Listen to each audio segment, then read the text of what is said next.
We have a very interesting day ahead of us, which will touch on a very wide variety of aspects of more broadly Irish and more particularly Ulster Scots Diaspora histories.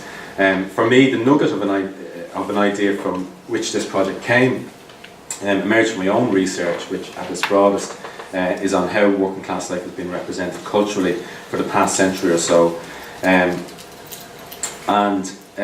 Often it's felt that Irish studies' resistance to narratives of working class experience might in part be attributed to a window dressing awareness of the American gaze, how we view Irish culture as filtered through an inevitable political and economic prism in which the diaspora plays a crucial role. One only has to look at images of Barack Obama sipping a pint of Guinness in an Irish country pub, or the controversy over Arthur's Day, to guess at what the interplay of Irish American audiences and Irish economic priorities often does to Irish culture. As Karl F. Steichen has argued in relation to the Americanization of St. Patrick's Day, in the process of accommodating Irishness within American identity, something of the complexity of that identity is lost. He makes a very simple yet revealing observation. The American mind had come to accept the version of Irishness as reconcilable with the national imaginary, and in turn the symbols of St. Patrick's Day became increasingly evacuated of an essential Irishness. Everyone could be Irish for a day simply by wearing green. There are many versions of Irishness, and of course not all are simply about wearing green. To return to my own perspective on this, it was interesting for me to note the commotion, or maybe lack of commotion, last year, and followed the decision by organisers of the Dublin 2013 St. Patrick's Day Parade to refuse a float by street theatre company Macnas, which sought to highlight the 1913 lockout strike centenary.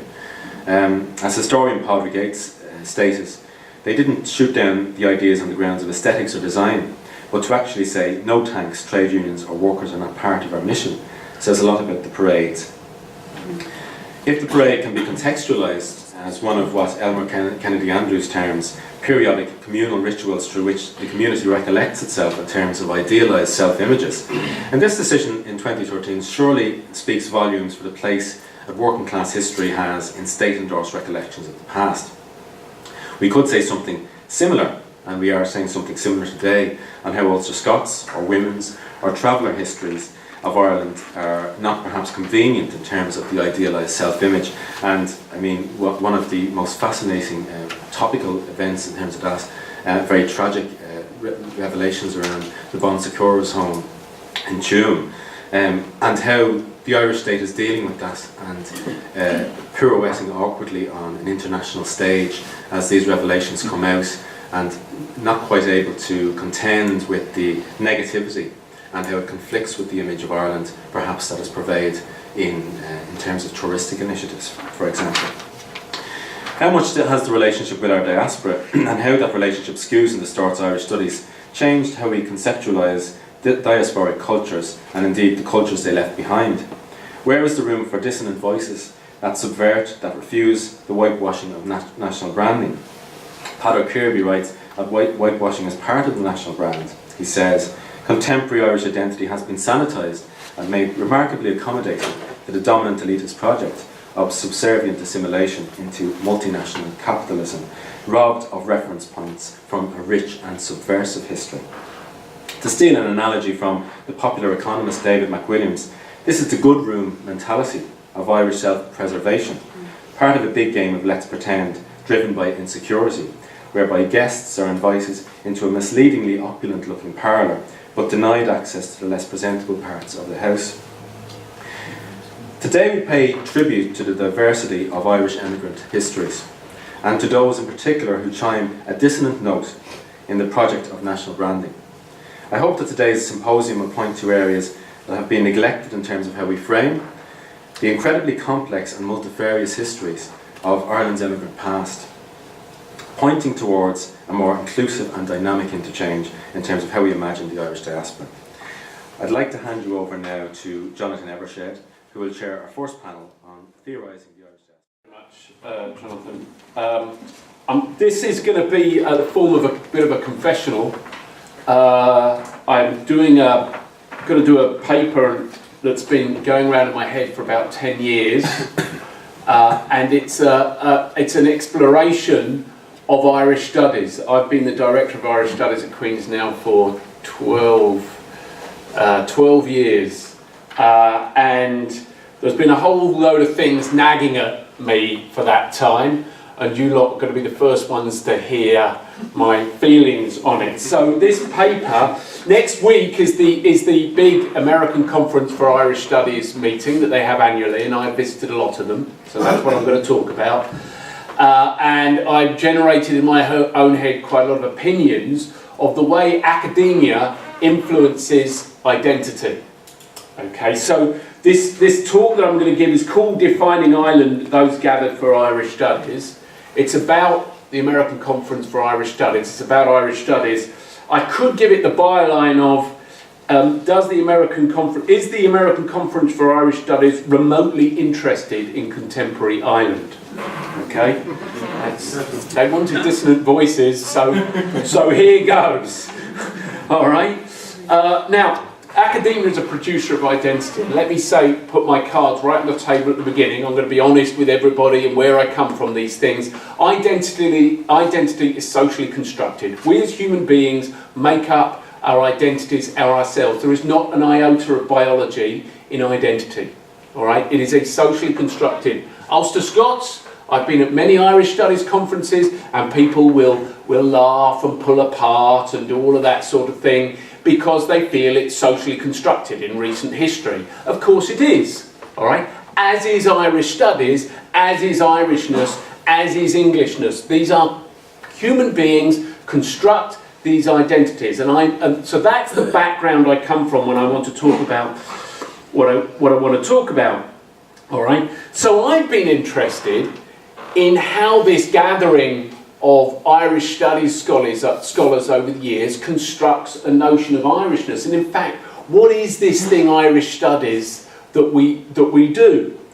And that's what I've done. There's actually some quantitative material here, which I will explain in a minute, to try and work out what Irish Studies is. So let me tell you a bit about my background, because I think that might be pertinent to where I am on these things. You can tell from my accent that I'm from an English background. I got over here to the lovely University of Ulster Coleraine 30 years ago. I'm a recovering Catholic. I had no connections with Ireland. So when I, as a recovering Catholic, grew up, as a Catholic, I was always taught that drink and dance and music were all great, but as long as it didn't end up in sex. I got over here to discover that Protestants are a bit uncomfortable with drink and dance and music, but not sex, and that seemed to me to define the Reformation, by the way. All right. So I've got used to all of that. I've learned about the repression and oppression of my upbringing and my Catholic upbringing. But what I was when I got over here, as an English Catholic, is I was comfortable with a load of the Irish cultural traits. I sort of, with a name like Dominic, entered into here innocently as an English bloke, realising that my name Dominic was going to connect me and disconnect me in ways that I could never have dreamed of before I arrived in Ulster. So that gives you a little bit of a background of who I am. I've been here for 30 years now. I'm a social scientist and an anthropologist, which also will give you a bit of background on what I've got to say, because this leaves me quite disconnected from the vast majority of what we call Irish Studies.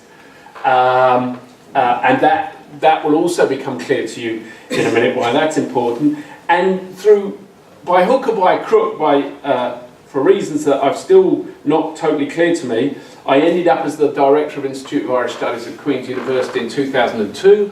I got a job there 2 years earlier. I won a large ESRC grant, which probably put me in a good place to end up as Director, but in the various political machinations within the university, I ended up as Director. Now, I should say, I had been to the Institute of Irish Studies about 5 years earlier to a student-run conference when I had spoken long and in a detailed way about why Irish Studies shouldn't exist.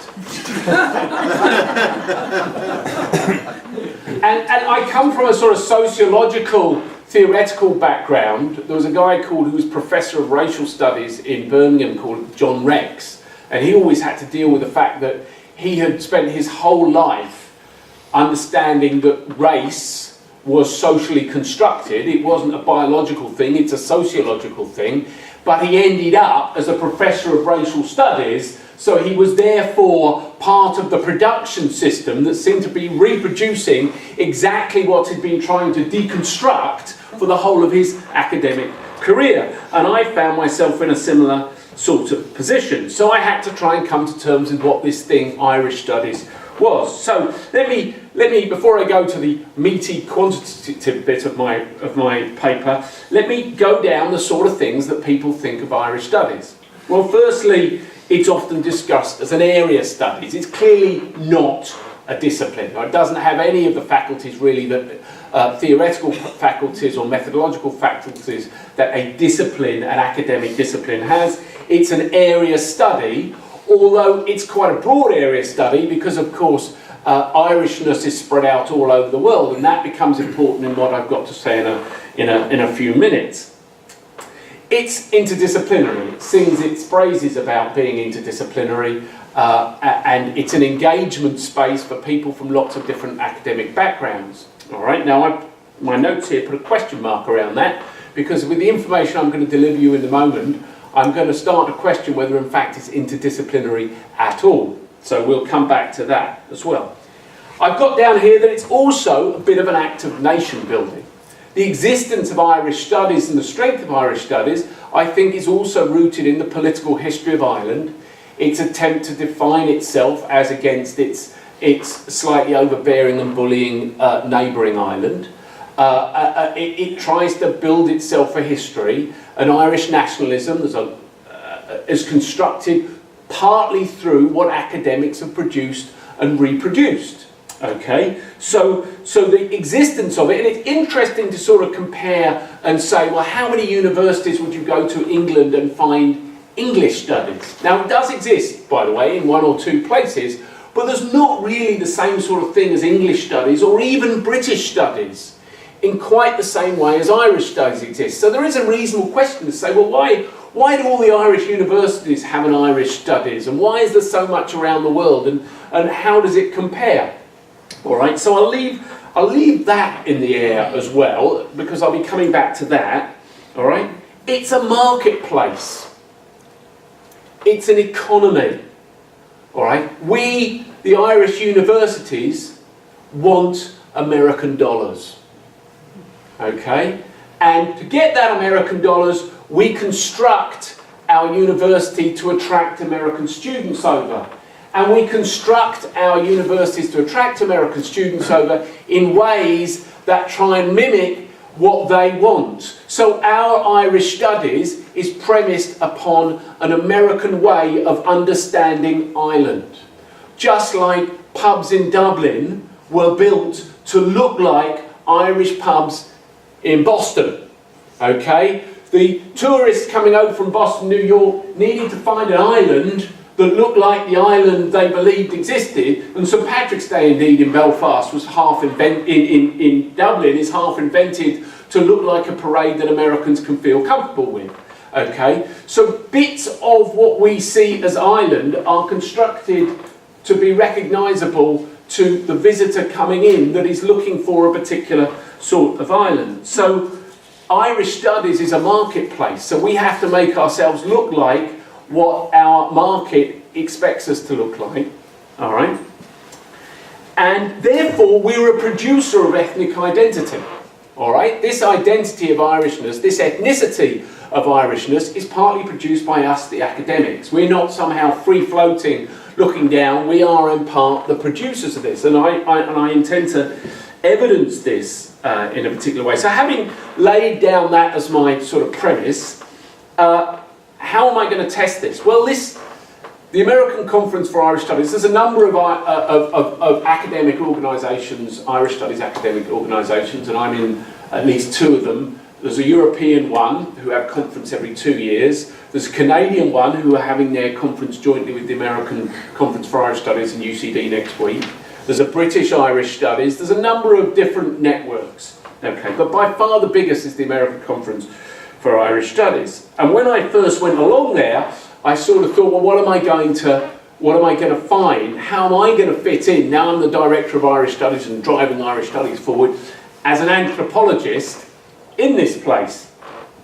And what I got there and found is that, unlike those of us that thought Yeats played right back for West Bromwich Albion in the 1970s, he in fact was part of a literary canon in Ireland, which I better learn pretty bloody quickly if I'm to understand half the papers that I'm listening to. And it struck me very early on that the Irish studies that I was looking at wasn't in fact interdisciplinary, it was literature. All right, and although it was talking about itself as interdisciplinary, it wasn't really very interdisciplinary. And I'm now going to evidence that because I've done something on a plane to and from London, which I did last night for various things, because the only place I can get peace to try and do. I've taken 6 years of American conference, AIS conference lists. I've counted up all the papers, and I've got percentages from which disciplines they come from. And this seems like a ridiculous thing, but actually it gives you quite a good survey. This is over 2,048 papers that have been given by academics.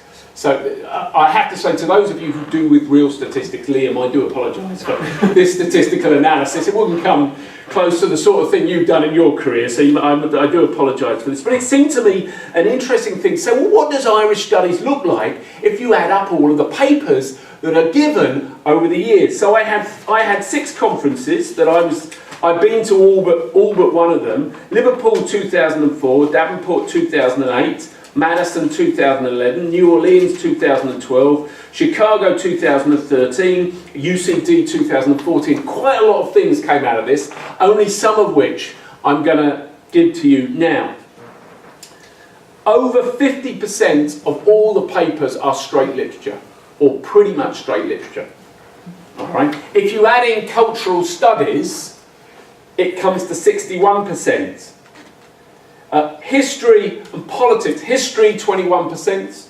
Politics, surprisingly, over 5%. Now, obviously, what's history and what's politics is not always easy, but very broadly. So they come to about 25% altogether. Sociology, economics, anthropology, a paltry 5%, although I have to say in UCD this year, the conference, it runs at about 10%.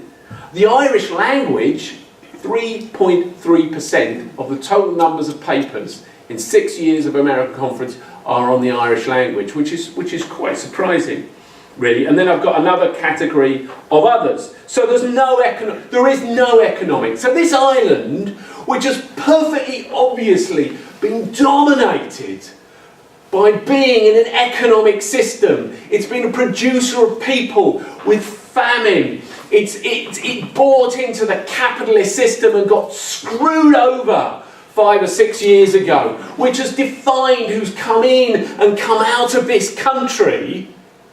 There's not a single paper on that in 6 years of Irish studies. It's gobsmacking. So there's no anthropology, there's almost no anthropology, almost no sociology. I counted up, by the way, that 5.5%, about 2% of that is me giving papers. There's no geography, it's literature. In fact, I decided that since it's the World Cup, I could come up with a World Cup 11 for Ireland out of literature, and my World Cup 11 would be in goal Edmund Burke in goal, a back four of Yeats, Joyce, Behan and Wilde, a midfield of Swift, Heaney, Edgeworth, controversial that one, and Doyle, with Tobian up front along with Robbie Keane. Now you might think Robbie Keane doesn't fit in there, but you may not have read his autobiography. Okay? It's astonishing that group of writers encompasses so much of what goes on in the conference. So, having thrown all of that out there, let me make a few conclusions. This will get me in so much trouble next week. All right. it's not very interdisciplinary. It just isn't very interdisciplinary. That conference, unsurprisingly, and this is not an attack on Irish America, by the way, because all ethnicities are invented and created, and it's quite a legitimate one.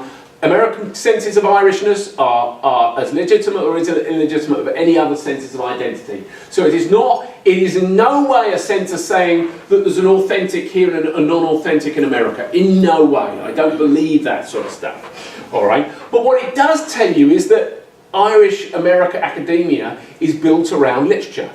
All right? With some historians and a few politicians thrown in. That's broadly what it is. I can't get over that by looking at all those 2,000 papers. You can't come to any other conclusion. And what's more, quite a small set of writers as well. It's not a broad literature, it's a small canon of writers.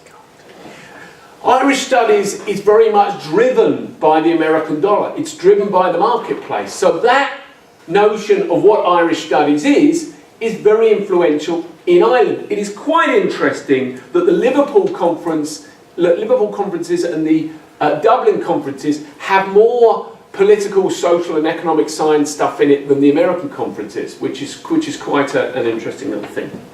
All right?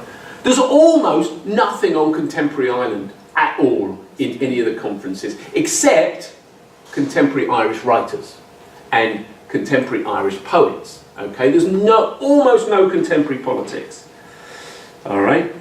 And it makes you wonder what Irish studies is. It's made me question what it's all about. Now, being a Catholic, I've spotted there's quite a lot of sex in it. Quite a lot of the papers about Irish writers are about Irish writers and sex, which is quite intriguing. But there's a real lack of social and economic sciences, and that's interesting to me. And as academics, I think it's important that we turn the lens on ourselves and say, what are we doing as producers of identity? What is the notion of Irishness that comes out of us as producers of academic papers? Thank you very much.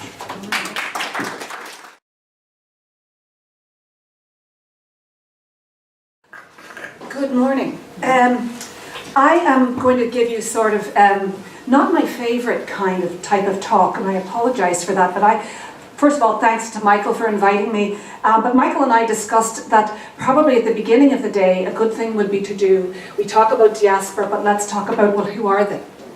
And how does Northern Ireland fit in, and how does, how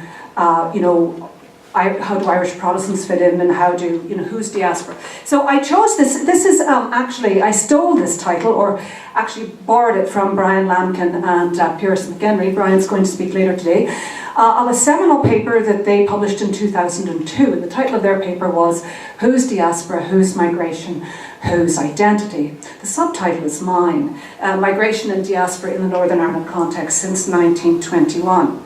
See if I do that. Does it? No, that doesn't do anything. Okay, maybe this one. Yep. So I may not get to cover all of this. I'll just flash through some of this. And look at whose migration. Give you a little idea of some of the numbers. Talk about a little bit about the discourse of migration and diaspora in Northern Ireland, very briefly, and maybe the relationship between homeland, diaspora, and conflict, particularly in Northern Ireland, if I can get a chance to do that. So I'll do a little bit of reading first of all. I won't have time to read the whole paper, so I'm going to just flash through some of the numbers. If the numbers are too much for you to take in, they do come from my recent book, which I know I'm advertising the book and it's horribly expensive. Believe me, I get none of the revenue. And that came out in October, so that has the full thing. But your local libraries at this stage probably have it if you're interested, and all the charts and tables and things are in there as well. I want to start off by, those of you who are involved in migration studies probably are familiar with the Irish Times Generation Immigration little sort of website that's going on at the moment, and very interesting things on it. Dennis Sampson here lives in Montreal, is from Kilkenny immigrant. And the history of Irish immigration is largely a history of what wasn't said, and I think that's a good way to keep that in the back of your minds as we talk through this. I won't play this excerpt, but Barry McElduff, West Tyrone MLA, in conversation with Mark Patterson on Sunday Sequence last September, talked about emigration. Why is emigration always never talked about? Why is it never mentioned in Stormont? Why the silence on emigration? And here he depicts, this isn't Barry by the way, this is a Fermanagh councillor, Bill, I can't remember his name, but this is so a group of teenagers who got together to take shoes from their friends and siblings who have gone to Australia in the last couple of years, since 2008, and they just, on the streets of Trillick in West Tyrone, they put their pairs of shoes to try to bring some attention to this idea and youth unemployment and all the issues that come from emigration. So they called it, is emigration our dirty wee secret? And by our, I mean, it's not so much a secret in the south of Ireland, but it certainly has not been talked about in Northern Ireland. And this has kind of been a lot of what I talk about in the book, which is there. So let me read the first part of this, and then I'll jump over some of the tables. Whose diaspora, whose migration, whose identity remain uncomfortable questions in post-partition Ireland. For although the concept of diaspora has proliferated in academic discourses of migration and identity since the 1990s, most often its application in the Irish context as a victim diaspora has referred principally to the large group of famine emigrants, mostly Catholics, and successive chain migrations of that group, primarily to the United States between 1845 and 1870.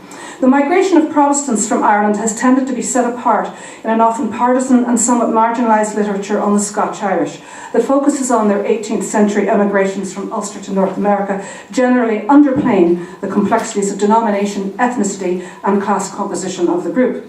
However, recent scholarship, which you see on the screen there, small recent scholarship on emigrant letters, family histories and transnational Protestant institutions such as the Orange Order has contributed towards a better understanding of Protestant migration and a more inclusive definition of diaspora in the Irish context from a denominational perspective. And of late the term diaspora has been specifically applied to Irish Protestants, Ulster migrants, Ulster Scots and Northern Ireland.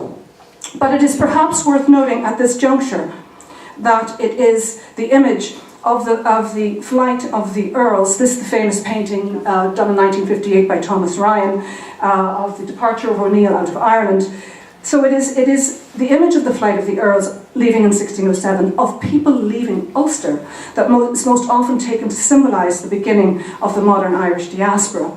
Indeed, historical migration patterns from the province of Ulster are similar to general trends in the rest of Ireland, the principal difference owing to the greater immigration in the 17th century due to the Ulster plantations, and I use that term immigration very, very firmly. Let's talk about it as immigration and not always as plantation, and using these loaded terms.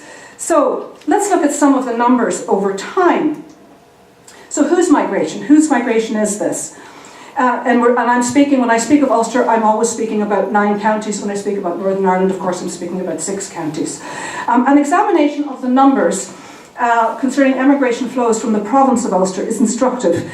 My colleague historian Patrick Fitzgerald has presented a series of loose estimates, bringing together estimates of several other scholars in roughly 80-year periods, spanning from 1607 to 1960. So that's from the beginning of the modern Irish diaspora to the time when air traffic took over from passenger shipping as the principal means of transatlantic travel. And what it shows very clearly there is that over that almost 400-year period, some 65% of all Ulster immigrants relocated to North America, especially after 1820. Approximately 30% of Ulster migrants over the 400 years chose Britain, while less than 5% chose British Empire destinations outside of North America, and only about 1.5% relocated to Europe, most of that before 1750. So looking at this data another way, it becomes clear then that the period from 1820 to 1960 accounts for around 90% of Ulster emigration over almost 4 centuries.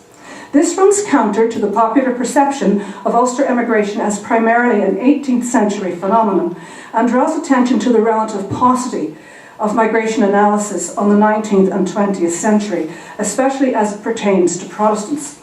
Indeed, migration from the industrialised and urbanised province of Ulster of this period presents a scenario of multiple movements in many directions of people of all descriptions, with increasing urbanisation towards Belfast, individuals and families leaving and returning more often from towns and cities rather than farms, substantial empire and commonwealth, emigration and immigration involving people of many ethnicities, and migrant motivations that have included adventure and opportunity, as well as sectarian discrimination and poverty. Thus, the well-worn image of Northern Ireland, or Ulster historically, as such narrow ground, to quote Sir Walter Scott, an inward-looking place, contrasts rather starkly with its rather dynamic migration history, demonstrating that its people have been looking outward as well as inward, well connected with the wider world. So the question then is, why has this is the major story of Ulster migration, received relatively and really so little attention from researchers, from popular imagery, etc. Okay.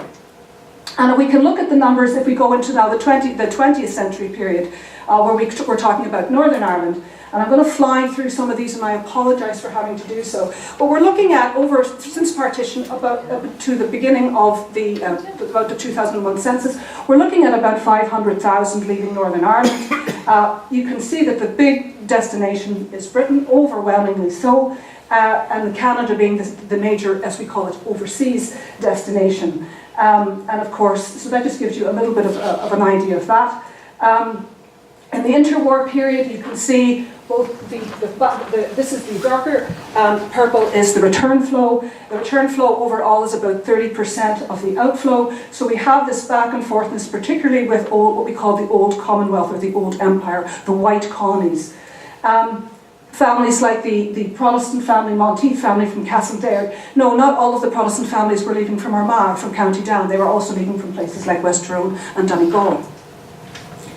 The question of the Irish-born resident of Britain, we don't have very good figures on migration to Britain, particularly in the early period, but what we know from looking at the 6 counties born, or Northern Ireland born, depending on, but back from, in Scotland, the census in 1921 actually records it, but from the 1931, England and Wales and Scotland recorded. So we can see the rising proportion, and particularly the most recent census, of the Irish-born population. This is the percent of Northern Irish-born of the total Irish-born population, and that's not including the diaspora. That's just talking about the actual people born here and moving there. So that's another story that hasn't received any attention. So the distribution as of 2011, just to give you some ideas, 82% of those people are in England. England is the major link through history with Northern Ireland migrants, not Scotland. So why is that not looked at? And look at 51% of the Irish-born in Merseyside, the big Irish, are born in the 6 counties Northern Ireland in 2011. This is a continuing story. The diaspora isn't something that's back then. It's being created every day as we speak. Right, so everybody's going to ask this question, so the chart is up. How many Protestants, how many Catholics? The usual thing. I hate talking about this, but here we go. So these are all these various estimates. I would say that Rowthorne brings it up to 81. It's approximately 60% Catholic, 40% Protestant, but remember the 60% Catholic comes out of a smaller overall proportion, so there's various impacts there. But since that time, what we have is increasing Protestant immigration, particularly of young middle class. So looking at it over time and in comparison with the Republic of Ireland or the Irish Free State, depending on which period you're talking about or era, etc. So you can see really that Northern Ireland has an incredible story of emigration, not immigration. So when we get a little bit of immigration in a 10-year period, everybody freaks out. And it's only, if we can't absorb in the 90-year period a plus migration of 38,400 people, I think there's something wrong with this country. But then you already know a lot about that. So anyway, I'll just point out there's our, but look, minus. So, I mean, why is all the excitement? But in Stormont, complete silence. Complete silence in the earlier period, complete silence in the new Stormont. So are Stormont politicians only interested in immigration? And I did ask this question at the Stormont Assembly in January. Spotlight is talking about lost generation. We're calling the current generation of young people that are leaving programmes on the BBC Northern Ireland. So whose diaspora? Whose diaspora is all of this? And my theory of this is that there's been a relative silence on migration. And these are essentially the reasons. That there has been evident reluctance on the part of even recent, but really right through the Northern Ireland history, of administrations in Northern Ireland to acknowledge the potential of migration to affect the welfare or the religious and ethnic composition of the resident population may be due to several reasons. Number one, Northern Ireland does not control its own borders, migration or foreign policy. So politicians and bureaucrats have been, at least publicly, able to maintain a hands-off stance. Number two, since partition, Catholics have represented the majority of emigrants, about 60% overall, due in large part to discriminatory policies in employment, education and housing. Therefore, any focus on migration would highlight institutional inequality and sectarianism. Number three, increasing Protestant brain drain emigration since the 1980s and the majority Catholic immigration since 2004 are contributory factors in shifting, and we've seen it shift very much in the last few years, shifting the majority-minority denominational balance, what a lot of us call the body count, and unwanted attention might therefore destabilise the fragile peace and trigger sectarian incidents against minorities. And lastly, and not leastly, number four, the suspicion that emigrants, especially those that left during the Troubles, could not be relied upon out in the diaspora to support the goals of a pro-union administration. Many of the immigrants interviewed, and I won't play the actual clip, but there's the text, interviewed for my research had a palpable sense of having been forgotten in the Northern Ireland homeland. But even in the light of recent waves of immigration, since 2004, the prevailing view has been firmly fixed on the problem of absorbing this plus 38,400. The higher estimate, if you want to go for that, is maxes out at 48. So it's between 38 and 48,000. And that's really since 1921 of surplus population. Doesn't mean total immigration, of course. To date, there has been, and Neil Jarman has written about this, no coherent approach to evaluating migration in view of the current and future economic development of Northern Ireland, nor planning for public expenditure. So two key arguments that emerged from my research are this, that relative silence on migration and diaspora in Northern Ireland have to date largely suited pro-union administrations, and two, that in spite of that, public spending and policy development in Northern Ireland have nonetheless had a direct bearing on migration and most particularly on emigration. And this has to do with the economy, foreign investment, student unemployment, and all of these issues. How you create what type of climate means how can you keep your people that you want and who you bring in and so on. It affects the climate. So the study of migration and diaspora is critical also to understanding the majority-minority dichotomy within Northern Ireland, because to begin with, migration is usually a fundamental cause of ethno-national conflict. Who is here first is the space-time conundrum that often underlies conflict, as Edward Soya has called it, the vertical and horizontal dimensions of being in the world. The examination of social and group identities as ethno-national conflicts as in Northern Ireland requires, therefore, investigation of issues relating to belonging, citizenship, and the territoriality of home in its many forms.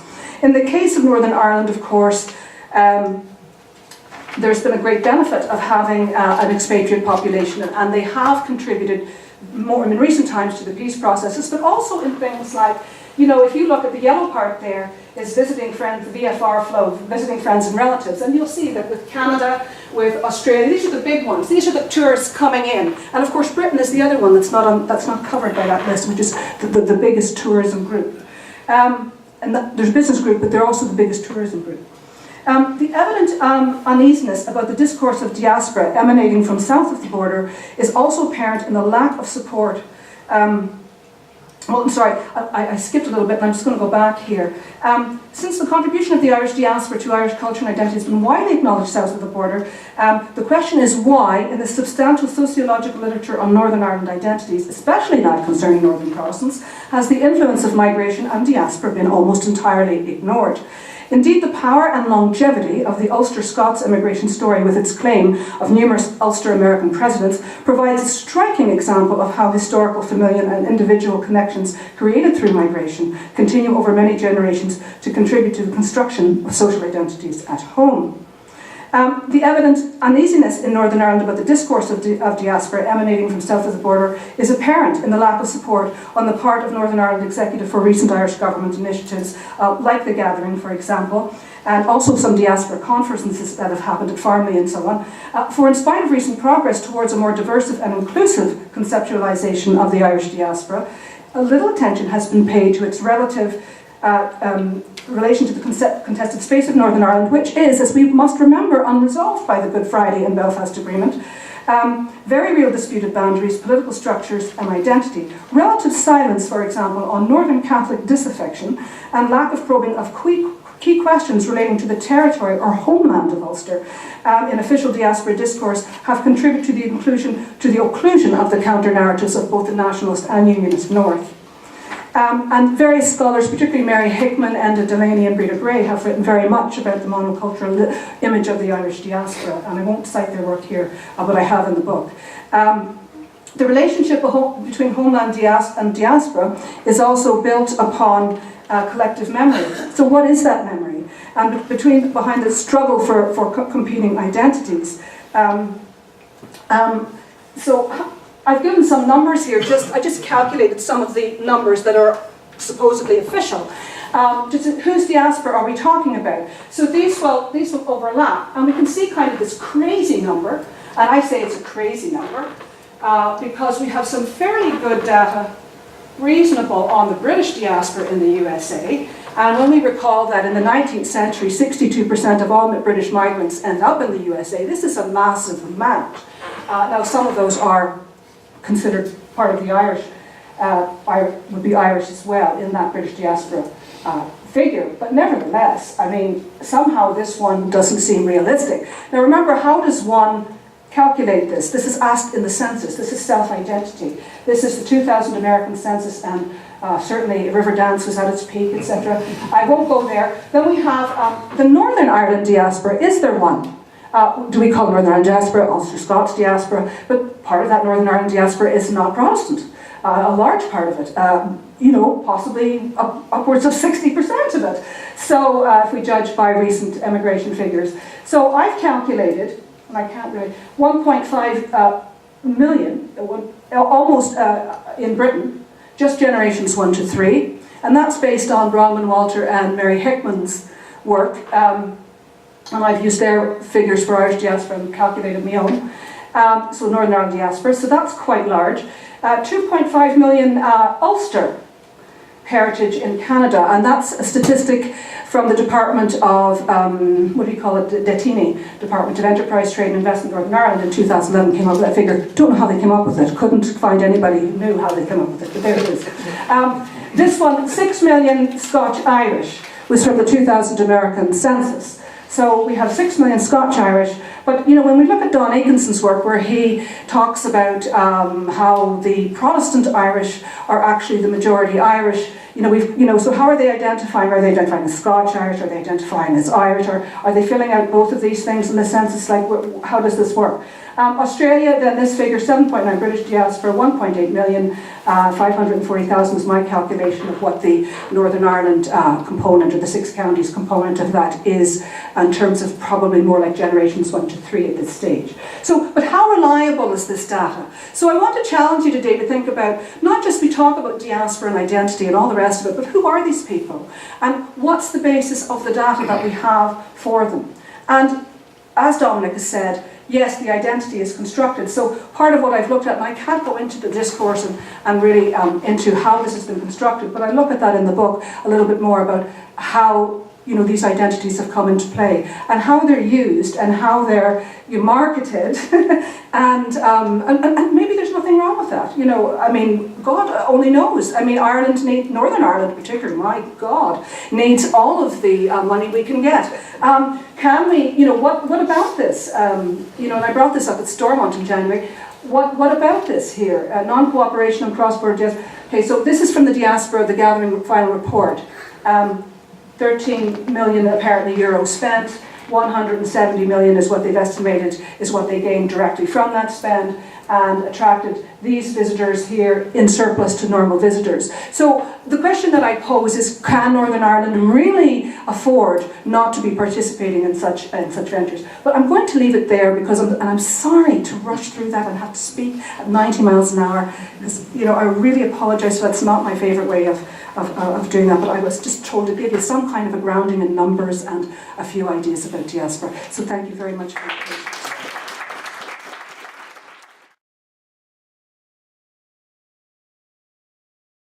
Well, how do you follow two great talks like those? Well, you do so by immediately announcing or revisiting Gabriel Byrne's comments in November 2012 in the run-up to the gathering.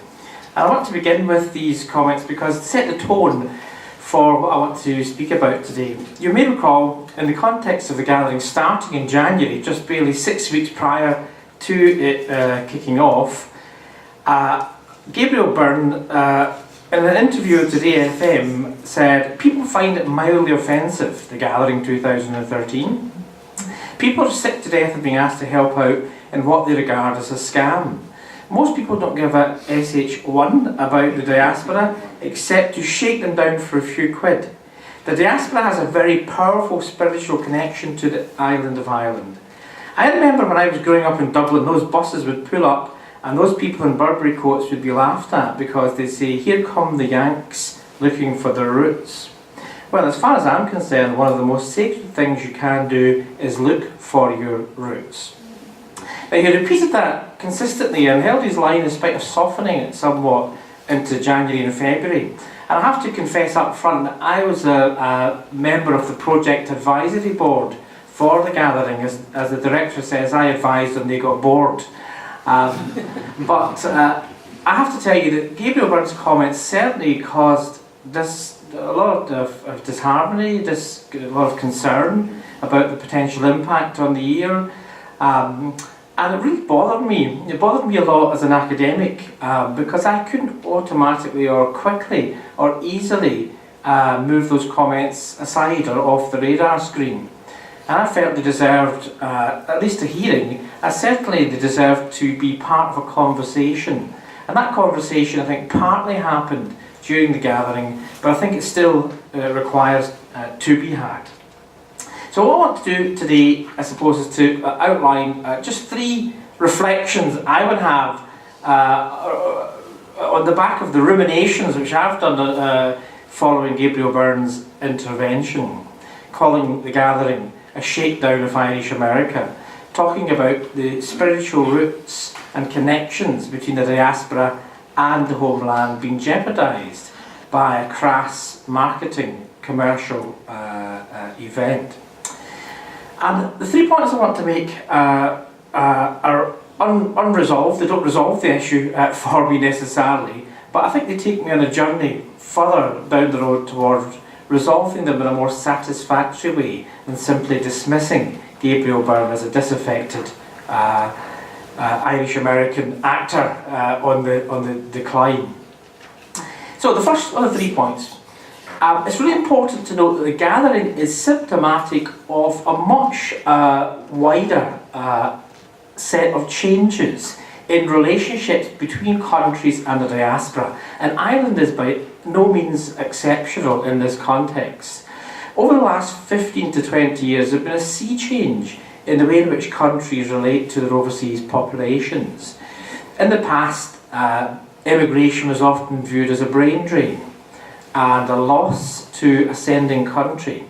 But increasingly now, there's been a seismic shift in thinking within development studies and development practice, which sees immigrants from their new destinations as being a potential source of development, a potential catalyst for development. And whether it be in terms of all of the ways they entangle with the homeland, through philanthropy, remittances, providing knowledge and mentoring for business networks, through tourism, through volunteerism, and even through return migration and brain circulation rather than brain drain. It's now regarded that immigration is not necessarily a negative for a country, and that large volumes of immigration can sometimes translate into good development outcomes for homelands. This has led countries to scale up their operations and led state organisations to reflect upon how they might interface with their overseas populations in order to capitalise and make more use of this potential resource. And so we see the development of what's often called immigration states. There are now 13 countries in the world that have a Ministry of Diaspora exclusively dedicated towards managing affairs between the homeland and expatriate population. And those ministries often oversee diaspora strategy. And even the term is slightly jarring, but the notion is that there's some formal orchestration by a sending state that's designed to nurture, to scale up, and to leverage and harness the connections between homelands and diaspora for development benefit.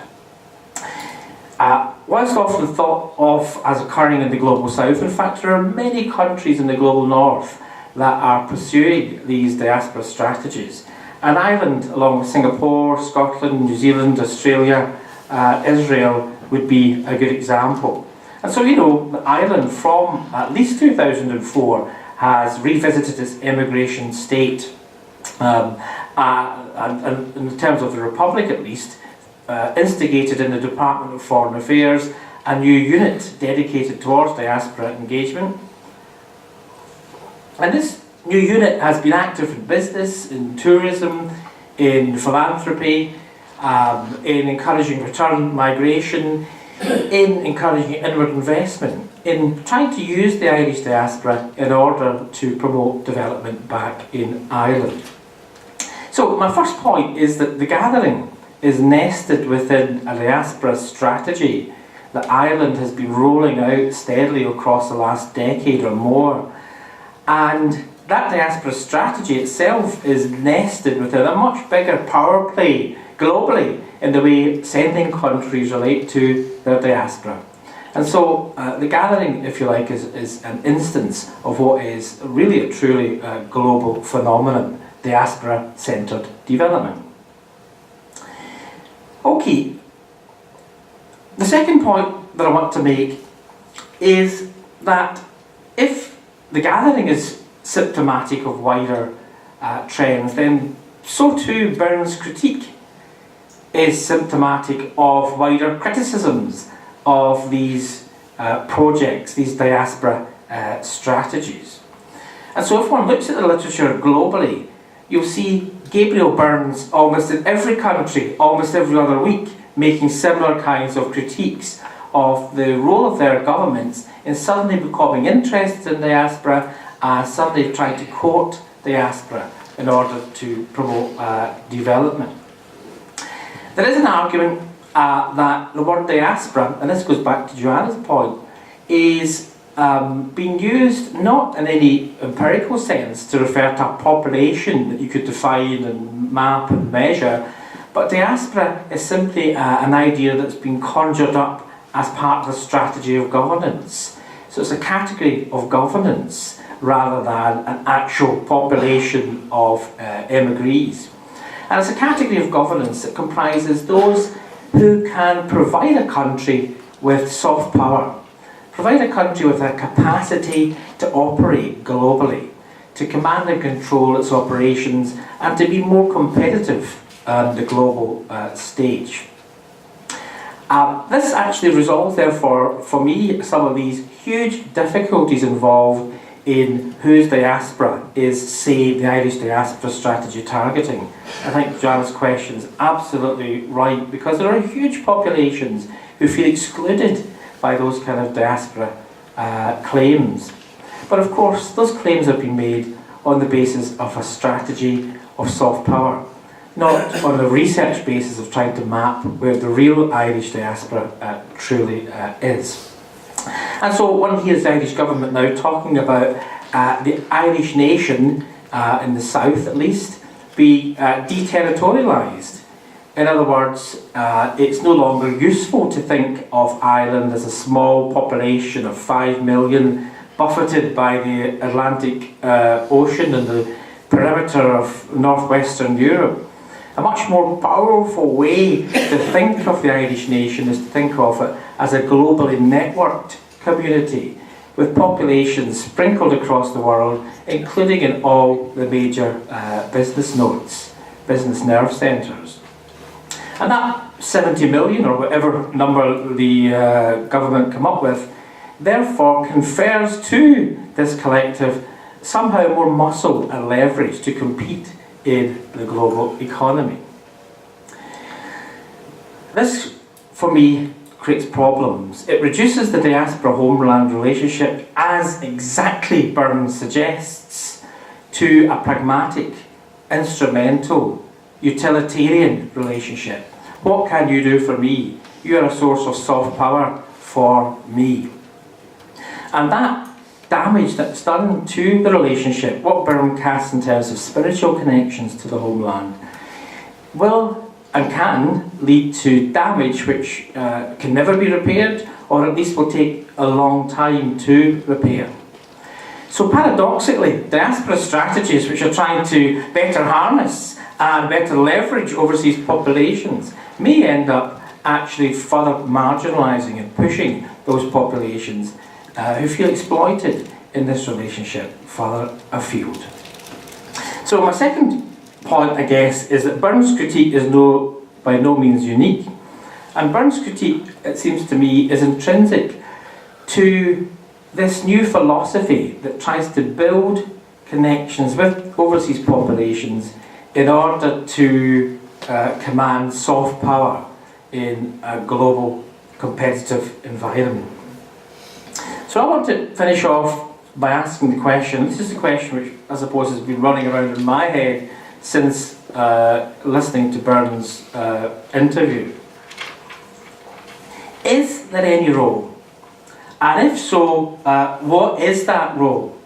Is there any role? And if so, what is that role for state institutions in migrant sending countries to interface with their overseas populations? Half of the issues, I think, comes from a deep suspicion within diaspora communities and other communities as to why suddenly, after 200 or 300 years of ignoring the diaspora or leaving it to someone else to deal with the problems of the diaspora, why is it suddenly that state organisations are trying to tap and engage those diasporas?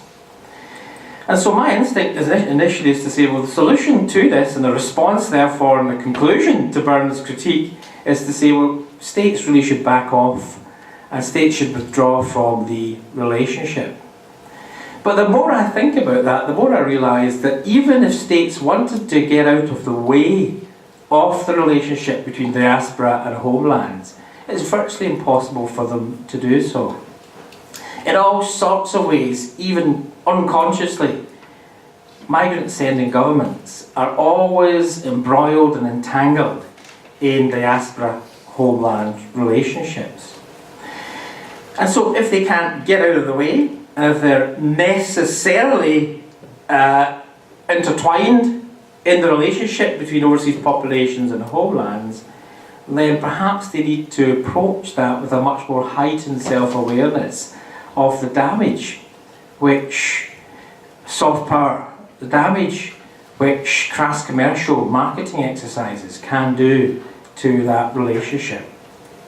And I've been trying to think a little bit around feminist care literature and trying to look at care and connections based upon care, relationships based upon care, how they can be the point of origin for a more progressive set of diaspora engagement policies. This literature is too big clearly to go into now. It refers to a whole new ethical tradition from the 1980s onwards that sees ethical decisions as best made not by some rational, objective person looking logically on the basis of ideas about justice as to what is right and wrong in certain circumstances, but by emotionally involved, situated, engaged people and tied in relationships and making judgments on the basis of those relationships. The fact that ethics is always context specific. The fact that ethics should involve emotion. It should involve relationships and cannot be seen as divorced from those relationships. So my, I guess, end point is to say that in formulating these diaspora strategies, perhaps we should start to try to recast migrant sending governments and their roles and responsibilities within care frameworks. Let's strip away ideas of soft power. Let's strip away ideas of competing in the global tourist market. And let's instead begin our journey into brokering diaspora homeland relationships and mediating those relationships in terms of care. And so it seems to me that the ethical principles that should be informing these is I see you as someone I share an identity with. I have a sense of responsibility for your well-being. I see you as someone I have a duty of care for. And then only finally, I expect resources to flow between us only insofar as it helps us to care for each other in both directions. Now I want to make one final point by way of conclusion. So I thought, for my money at least, I had resolved in my own mind the challenge which Gabriel Byrne had set down in those inflammatory but nonetheless bothersome comments. But it is obvious that there is a flaw in this particular conclusion. And that is, not every relationship based upon care is ethical, and not every relationship based upon care deserves to be supported. I can think of plenty of relationships between diaspora and homeland that are shot through with care, but which nonetheless produce outcomes which perhaps we might deem to be unethical or not in the public interest. So it seems to me that care ethics can only take us so far, and that diaspora strategies, like the gathering and like other policy instruments, should be there, necessarily have to be there, and that if starting on the basis of care is their point of departure, are probably going to produce more progressive interventions. But diaspora strategies must always make sure that they support initiatives in which care serves the public good and not particular constituencies.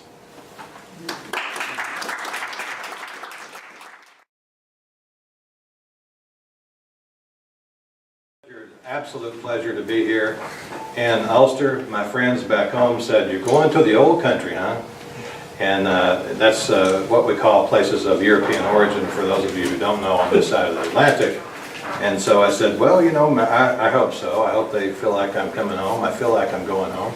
Went to the University of Glasgow, and we've heard a lot of interesting discussions here today, some very enlightening stories. And I couldn't help but remember the issue of what colors mean, the symbolic meanings associated with different things. And I was a graduate student, doctoral student at the University of Glasgow, and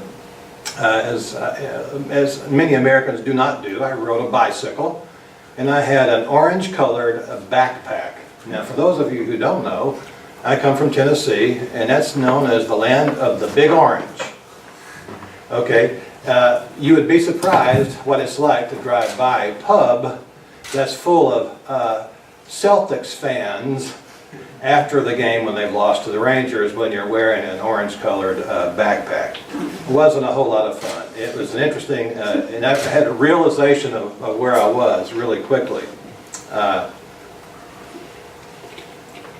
I am going to talk about something called natural liberty. I'm going to talk about the Bible Belt. And I'm going to talk about politics and religion, all the things that we were told as children to never talk about in polite company, especially if it's a company that you don't know real well, and and they may not like what you have to say. Well, I hope that you will appreciate the fact that I am an academic, and I have endeavored throughout my career and my writings to try to get inside the heads of those who I write about. Whether it's Puritan Muslims, Protestants who are Puritans, doesn't matter. I do my best to do them justice by getting inside their heads and trying to see the world that they see. Now, having been born in Appalachia, of Ulster Scots descent, one might say, now why would you want to, with a name like Vann, aren't you Dutch? Why would you want to come over here and talk to us about the Ulster Scots? Well, I'm not a preposition. Vann with two N's is not a preposition. And in Holland, that would be like Barry Vann, like Barry of, you know, of where? Yeah. I've been told it means of man, Ellen Vannin. I'm not really quite sure about that. I do know that I have DF23Y chromosome. Now, for those of you who don't know anything about genetic genealogy, that means that most of those come from Ireland. So, but beyond all that, you may think, now, what's a Protestant from southern Appalachia claiming an Irish ancestry doing here, talking about issues that could be potentially divisive because we have the old troubles and so forth? Well, I'm going to talk about the roots of those troubles and how those roots have manifested themselves in America. You may not believe that, but yes, the troubles in Northern Ireland, which go all the way back to the 1600s, still resonate in America to this day. And they're not necessarily between Irish Catholics and Irish Protestants, but those issues are still there. And in my own family, and I've got a very dear friend here from County Down, who was my pastor when I was living in Dunning, Scotland, and when I was a wee student over at the University of Glasgow. And he and I were talking about the first time I came to Northern Ireland, and I was telling him about some of my family tree. I said a great-great-grandmother named Shehan and another great-great-grandmother named Teague. And he said, oh, be careful, because you see, over in Northern Ireland, Teague means Catholic. And so I didn't realize how much of association people had with religion and names, and that was a learning experience for me. And so, but I also have McCameys and Collinses and Morrises and Buchanans and McKeons up there as well as Rogers, and Randalls. So plenty of Protestants and Irish, including those who came over during the potato famine in the 1840s in my own family tree. So I'm very pleased to be here. I feel like I've come home, and I hope that what little comments I might make might help you to understand a certain segment of the American society that does identify with Ireland, not necessarily with the diaspora. Two distinct issues, okay? Catholics in the northern part of the country, and some perhaps in the deep south like Savannah, Georgia, perhaps Charleston, South Carolina, may in fact think of the diaspora as associated with the forced migration of their ancestors, including a couple of my own. But when it comes to the Ulster Scot, many of them don't think of their ancestors as coming here as part of a diaspora. They simply came here to flee something called political oppression and to enjoy something that's been written about called natural liberty. And by doing so, they formed something called the Bible Belt. And you know, the popular, if not propagandized, image of folks like Henry Ford, the founder of the Ford Motor Company, to John F. Kennedy and Ronald Wilson Reagan, Irish Americans have supposedly been successful in many sectors of society, including in the political realm. We know that about 25% of American presidents descend from Ulster folk. But, according to the 2009 census, 36.9 million Americans claim Irish as their ancestral group. That's about 8 times the population of the Republic of Ireland. That is a lot of folks. Imagine if they all decided to come home and claim some bennies. Wouldn't that be great? Now, bennies is in America, it means benefits. I don't know what, you might thought it was a drug or something over here. I don't know. And it is okay to laugh, even if I'm not funny. You can laugh. Yeah, it makes my ego feel better if you think I'm trying to be funny and you give me something there. Okay, so the number of Irish Americans in the census did not reflect any way, shape, form, or fashion the number of people who live in the American South who do not claim any ethnic identity at all except American. Now, for those of you who don't know American accents, there are different accent regions in the United States, and in the Deep South there are multiple accents. One is the Deep South, deep South, like, "This Georgie by identity by home shitters." That's the deep, deep South. And then you got, I reckon me and Bertha going to have our third young next year. That's a different kind of South. So there are multiple accents in the South. But in that latter part, the place where they say, me and Bertha's got our third young and on the way, you got any tobacco that I could chew on? You know, that sort of thing. Thank you for laughing. I will remember that. And so we have, some of you are going, I don't find this funny at all. Anyway, that's okay. You might get it tomorrow when you're at home and you wake up, oh yeah. Anyway, to make a long story short here about these folks, they really don't know where their ancestors came from, but they've got names like McDonald, Campbell,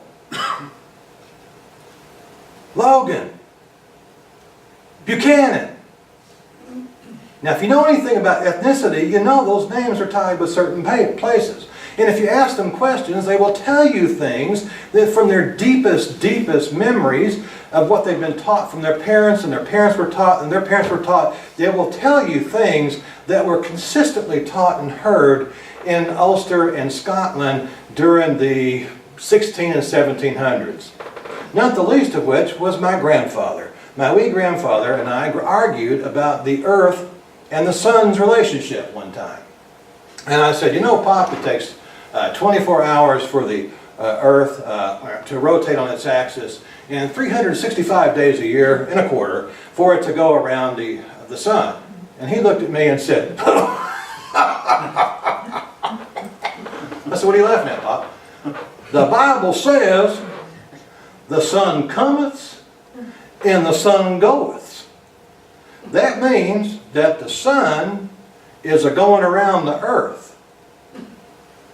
Now, think about that, okay? We're talking about a geocentric vision of the reading room will close in 15 minutes. I better hurry. Please finish Thank you. So, I don't mean to make light of my poor old saintly grandfather here, what would have said about that sort of thing, but it is interesting. And so, a lot of the ideas that those folks had were even pre-Christian. And so they really maintained a lot of old world ideas for a variety of reasons. And I really want to kind of get into that and help you to understand and appreciate why they are more like your ancestors than probably even you are. And so with that said, let me go forward and say that a lack of a truly ethnic identity among the Ulster Scots in America could be partially explained in a book by Patrick Griffin. I don't know if you've ever heard of Patrick Griffin or not, but he wrote a book called The People with No Name, Ireland's Ulster Scots, America's Scots Irish, and the Creation of the British Atlantic World. Now that's a 50-cent title if there ever was one. Nevertheless, in total, there are nearly 20 million Americans who claim that novel ethnic identity. That's about 7% of the population, and the last research I did on it said that 60% of all the people in America who claim an American-only ethnicity live in the South. So that ought to tell you something right there. Now, more specific to the Ulster Scots, on the American census there's a designation known as Scotch-Irish, and over 50% of them live in the American South. And so there is almost undisputed recognition that the American South, Upper South in particular, represents a Scotch-Irish area. The region is also the location of the American Bible Belt. I wrote an article in 2007 called Irish Protestants and the Creation of the Bible Belt. It came out in the Journal of Transatlantic Studies. And it was a good article, unless you're an American. Americans didn't like that article. Because there's something called a frontier thesis that we'll get to in a minute. They didn't like it for that. But nevertheless, if you look at America and you superimpose two maps, one showing voting patterns and the other one showing ethnic affiliations, you will see that there are basically two distinct Irish American communities. There is, in the north, especially in the northeast, and Dr. Walter over in your Boston Southies, that area, New York as they call it up in New York, and over in Chicago, you got all these enclaves, these Irish Catholic enclaves, and they do have their pubs and they do have visions of what Ireland would have been like when their ancestors left. In many respects, it's no longer accurate. And like we heard earlier today, Dublin pubs are going over there and figuring out what the Boston pubs look like so that they can set those up down there to make the Bostonians feel comfortable when they come to good old Dublin. And so that's not surprising whatsoever. Now, they also happen to be, not only in the north, they not only happen to be Irish, but they happen to be Catholics for the most part. Now, there may be some differences. I'm talking about patterns here, folks. And somebody will invariably come up to me afterwards and say, I know 3 people that were Catholics, but they had names like, well, Campbell. Yeah. I can't help it. I'm not counting everybody. I'm talking about patterns, ethnic patterns and voting patterns. Now, in the South, we have a predominantly Protestant Irish population, aka Scotch-Irish, aka American only.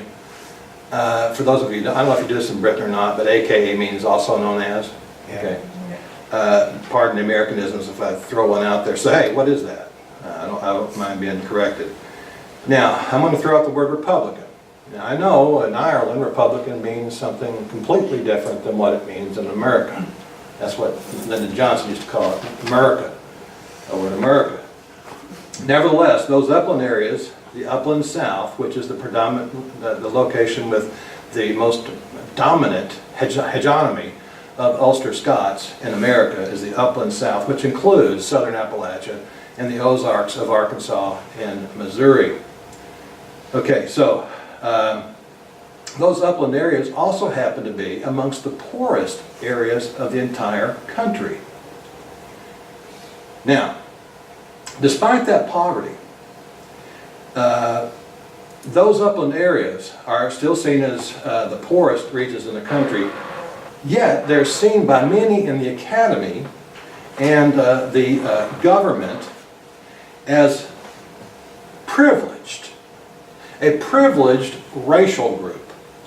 And according to an author of an article, his name is Scott Jasek, an article in Inside Higher Education, he says, an article entitled, "The Last Acceptable Prejudice, American or academics reveal that they look down on white rural students," end of quote.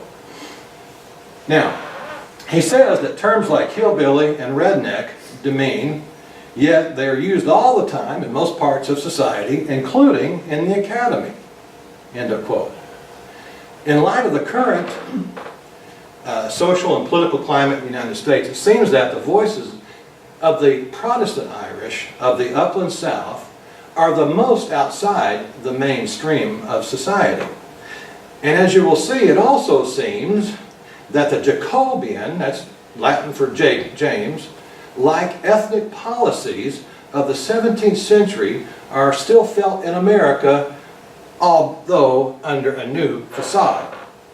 Now, because deeply held convictions about faith, or indeed the lack thereof, are such powerful, immaterial aspects of culture due to their involvement of the self with the community and the nation and the divine, it takes but a little imagination to see that there are temporal parallels between the polity issues that affected Reformation-era church bodies in Scotland and Ulster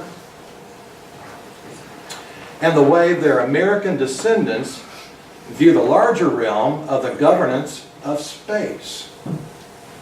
It seems kind of abstract and stretched, but I think you'll see what I'm talking about in a few minutes.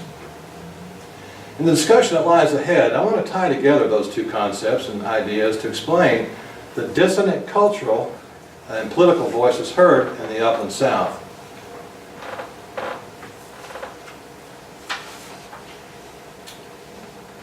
Lest we forget, in December 2013, I accepted an invitation to listen to an inaccurate presentation on the Scottish Reformation and the founding of Presbyterianism, which are two distinct events in history. The lecture was delivered by an American minister in a Presbyterian church located in a wee village in southern Appalachia. As is the case with many Americans, including the presenter referred to above, and a host of prominent theologians and secular historians, they mistakenly believe that John Knox founded the Presbyterian Church in Scotland in 1560, when he ushered in the Calvinistic Scottish Reformation in 1560, on May 2nd, 1560, at St. John's Kirk in Perth. While it is true that Knox was inspired by John Calvin as he acted as a systematic theologian, he was also an admirer of the former lawyer turned preacher as he operated as the political leader of Geneva. Indeed, Knox observed that Calvin was erecting, and I quote, the most perfect school of Christ in that Swiss city. Knox, one could argue, was indifferent about the polity known as Presbyterianism. To be sure, an examination of the Scottish Confession of Faith, which Knox helped write along with 5 other Johns in 1560, suggests that he and his colleagues believed in theocracy, with a godly ruler at the helm of government. And John Calvin was a model for that ruler. If Knox had in mind a Presbyterian polity in Caledonia, he made no effort to establish it, nor did he leave a written record of his plans to place the Kirk under such a rule. Presbyterianism, however, as conceptualized by Andrew Melville, the most prominent proponent of Presbyterianism north of the River Tweed, recognized 2 kingdoms or spheres of power, a heavenly one and the one in which a person finds him or herself living. Now, a dedicated student of the Stuart dynasty, or dynasty as we say in America, will recognize that Melville was the minister who rather boldly reminded James the Sixth and First with respect to Scotland, grabbed him by the sleeve, by the way, and said, "Sire, Scotland has 2 kings, and you're only one of them." Melville wanted the monarch, James, to respect the church and its autonomy, so he informed the king that he was an earthly monarch and was therefore a simple member of Christ's kingdom. He should not presume to impose his will on the Kirk. Melville, however, did not succeed in establishing a truly Presbyterian polity or church in Scotland. Nevertheless, through his role as the founder of a trans-Irish Sea Presbyterian intelligentsia that facilitated the creation of the premier institution of Presbyterianism in Ireland in 1642 under the guise of the Army Presbytery. Now, while there were attempts at establishing Presbyterianism in Scotland during the entire reign of the Stuarts, albeit after Knox's death in 1572, those erstwhile efforts were not successful. The Scottish Kirk remained steadfastly Episcopalian and under the direct control of the monarch's bishops until 1690, when William III and II was on the throne. Now, dissenting Presbyterians and other Protestants in Ulster were at least politically tolerated, for 3/4 of the 17th century, because they were seen as pawns in a larger political game designed to force a wedge between the persecuted Catholic population of Ireland and the staunchly Catholic kingdoms of France and Spain. Under James VI and First, there were certainly ecclesiastical protests and attempts at establishing Presbyterianism in the Kirk, which would have led to a more participatory society. In response to one of those ecclesiastical protests, and this is very important, folks, James declared, "No bishop, no king." It's arguably hard for some Americans, and indeed Europeans today, to appreciate the political implications of James's declaration. So it's absolutely essential to know that James believed in the divine right of kings to rule over their realms, and Thomas Jefferson's letter to the Danbury Baptists stating that there is a wall of separation between church and state had yet to be written. It's not in the United States Constitution. On the contrary, the separation of church and state would have made sense to only a few people during the time of James's reign.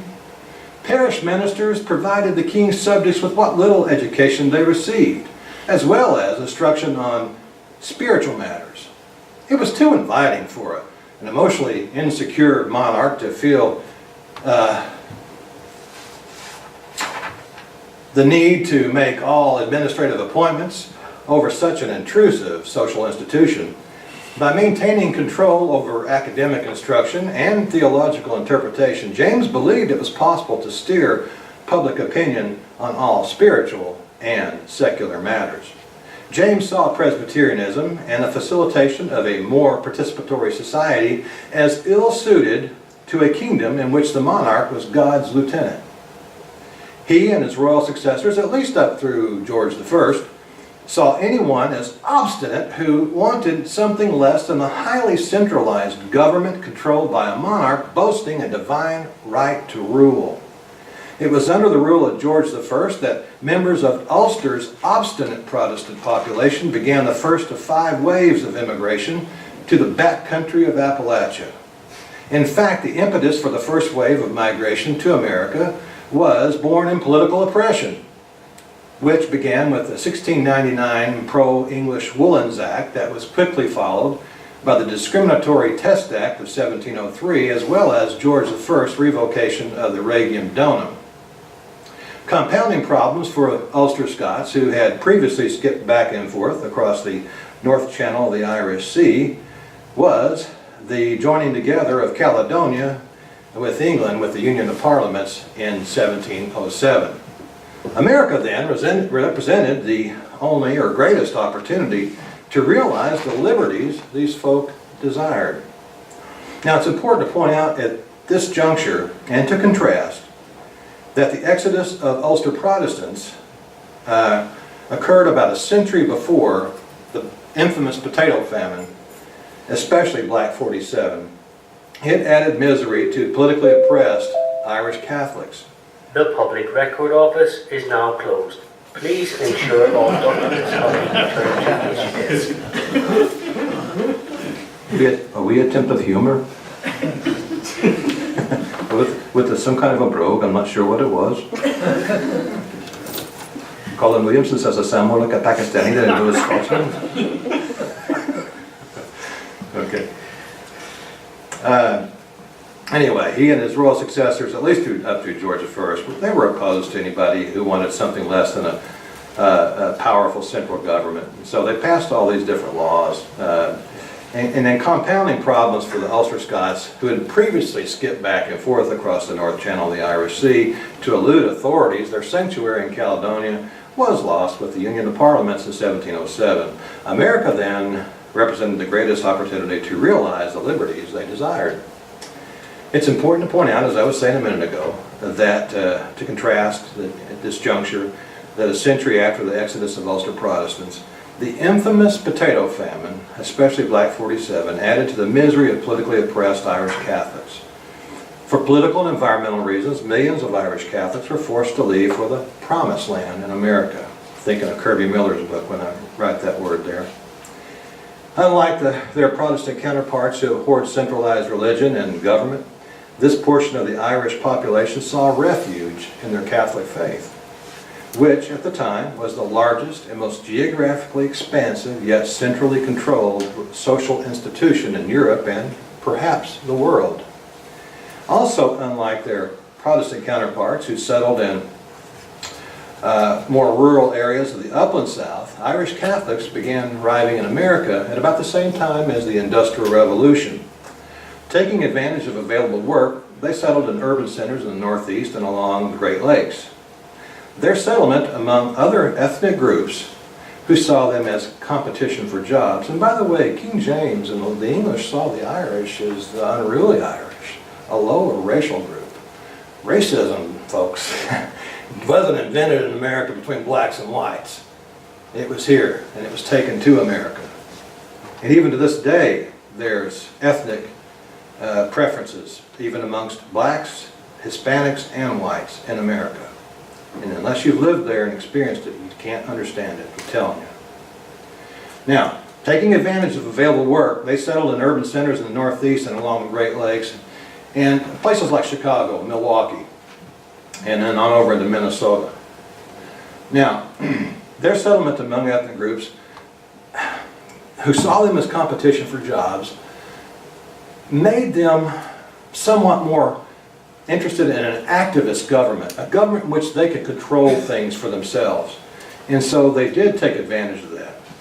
But I also have to point out that although they did tend to congregate in the north and in what became known as the Rust Belt, they were a sizable presence in the south in places like Maryland, which was established as a Catholic colony.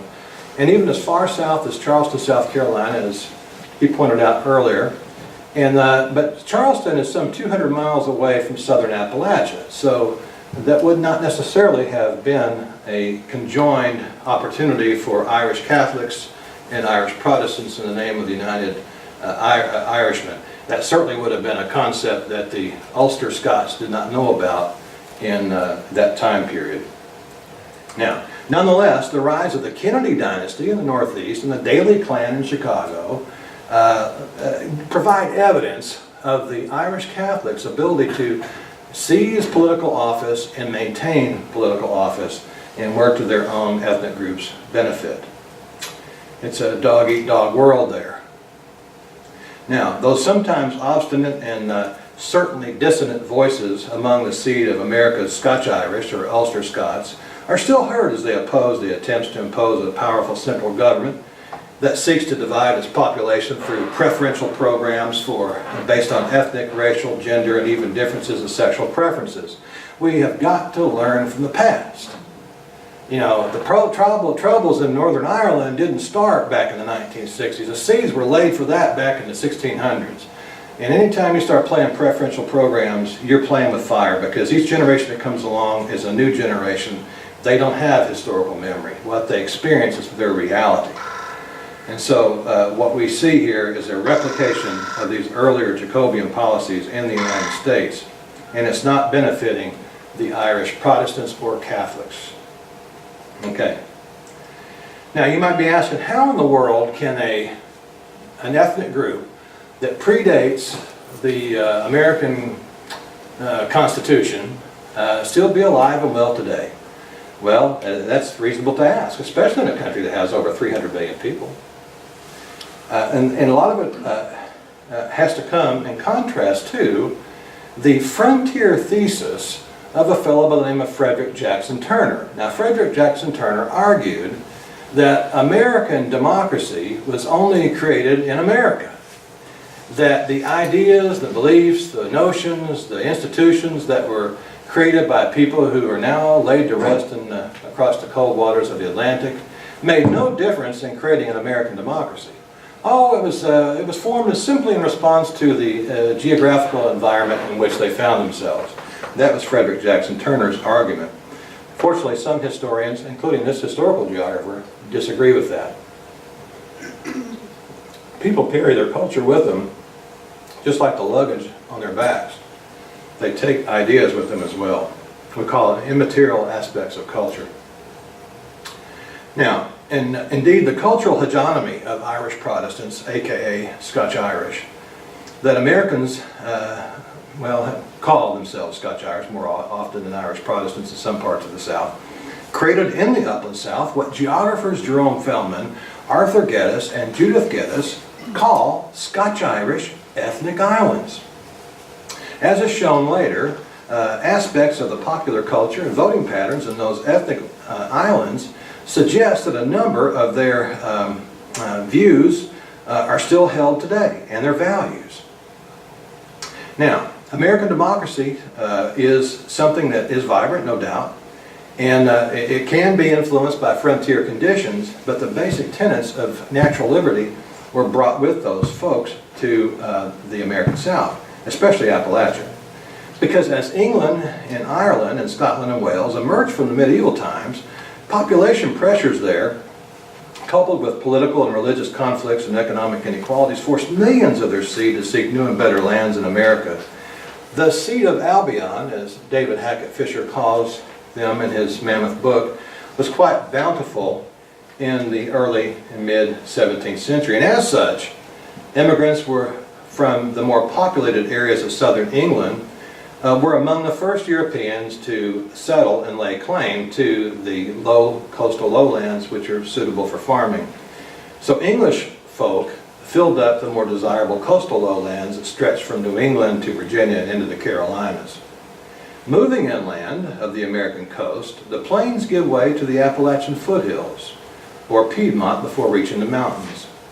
The spine of the Appalachian Mountains extends southwestward from western Pennsylvania through Virginia, Tennessee, and into northwestern Georgia and Alabama. And I happen to have a map here, and I've almost been dilatory.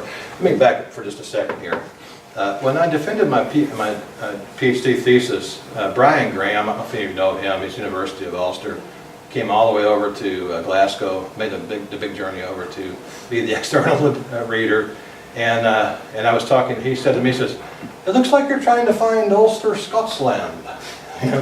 And he said, "That may be politically a problem. You might not want to do that." So what did I do when I finished my thesis and I turned it into a book? I called it In Search of Ulster Scots Land.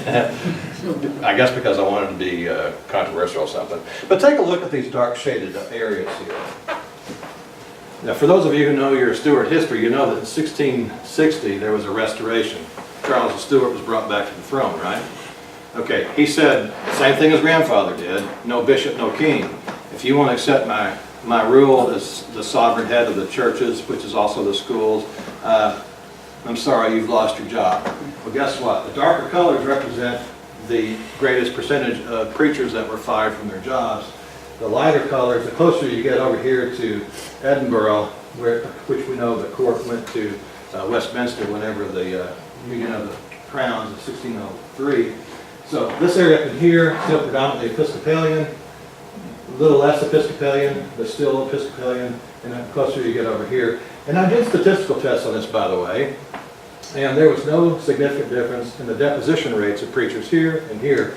That's why I call it Ulster Scots land, because even in 1660, there was virtually no difference in those two regions. People were moving back and forth constantly, and they carried with them dissenting ideas of religion. And in the back of my book, In Search of Ulster Scots Land, you can see the statistical data analysis, or if you want to download my PhD from the University of Glasgow, it's in there too. So, and it won't cost you a penny to do that. It's online. So, we move on here to the physical map of the eastern United States, and you'll see here the Appalachian Mountains, the coastal plains here, great farm country, deep soil, very arable soil, plenty of moisture, long growing season. It's no wonder that agriculture took root there. Now there are some swampy places along this area here that can make it difficult for farming, because you have to drain swamplands and so forth. But you get up here into the Piedmont area, small hills, and then you get into the mountains, and these mountains became difficult to traverse. And so many of the folks who came in through Charleston, South Carolina, easily were able to move across this way. But the people who came in through Pennsylvania, in particular Philadelphia, ran into this very high mountain. We're talking about mountains that make the Moore Mountains look small. We're talking about 5,000, 6,000 feet above sea level.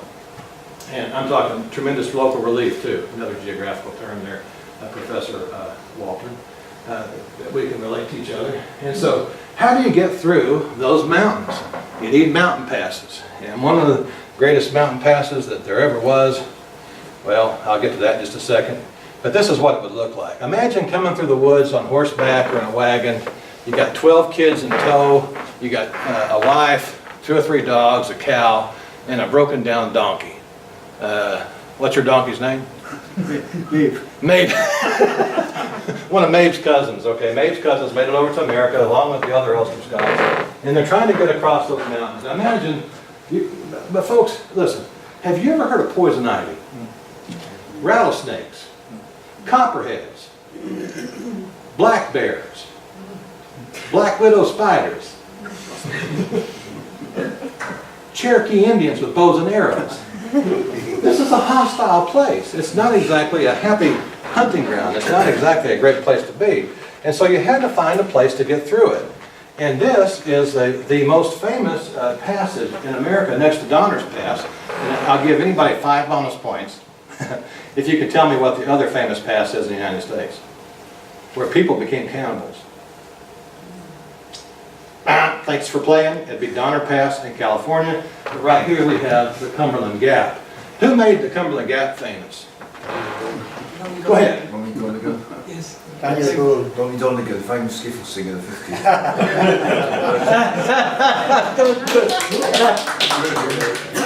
Before him. Traditional song, no one knew who wrote it. Well, there was a song about the Cumberland Gap, absolutely. And it was 16 miles from the Cumberland Gap. Yeah. You know what I'm talking about, but people in Britain know all about the Cumberland Gap, you know, and this is a little funny. I don't mean to digress too much, but I will for just a second. You know, Tennesseans are kind of egotistical and egocentric and ethnocentric. And in 1982, they had the World's Fair in Knoxville.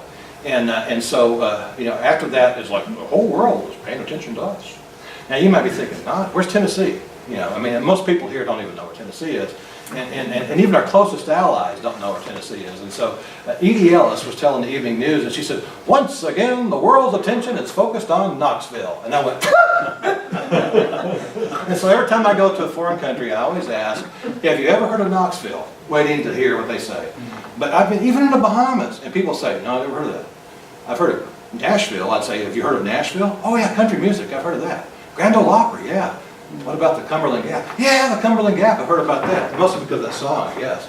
But this is it. This is the famous Cumberland Gap. And let me tell you something, folks. It was no easy trip. Amy, my wife, and I have traveled through it 1,000,000 times on foot. Mostly because we have a strange fetish for gaps in mountains. I don't understand it. But we go through there a lot, looking and taking pictures and imagining, what was it like?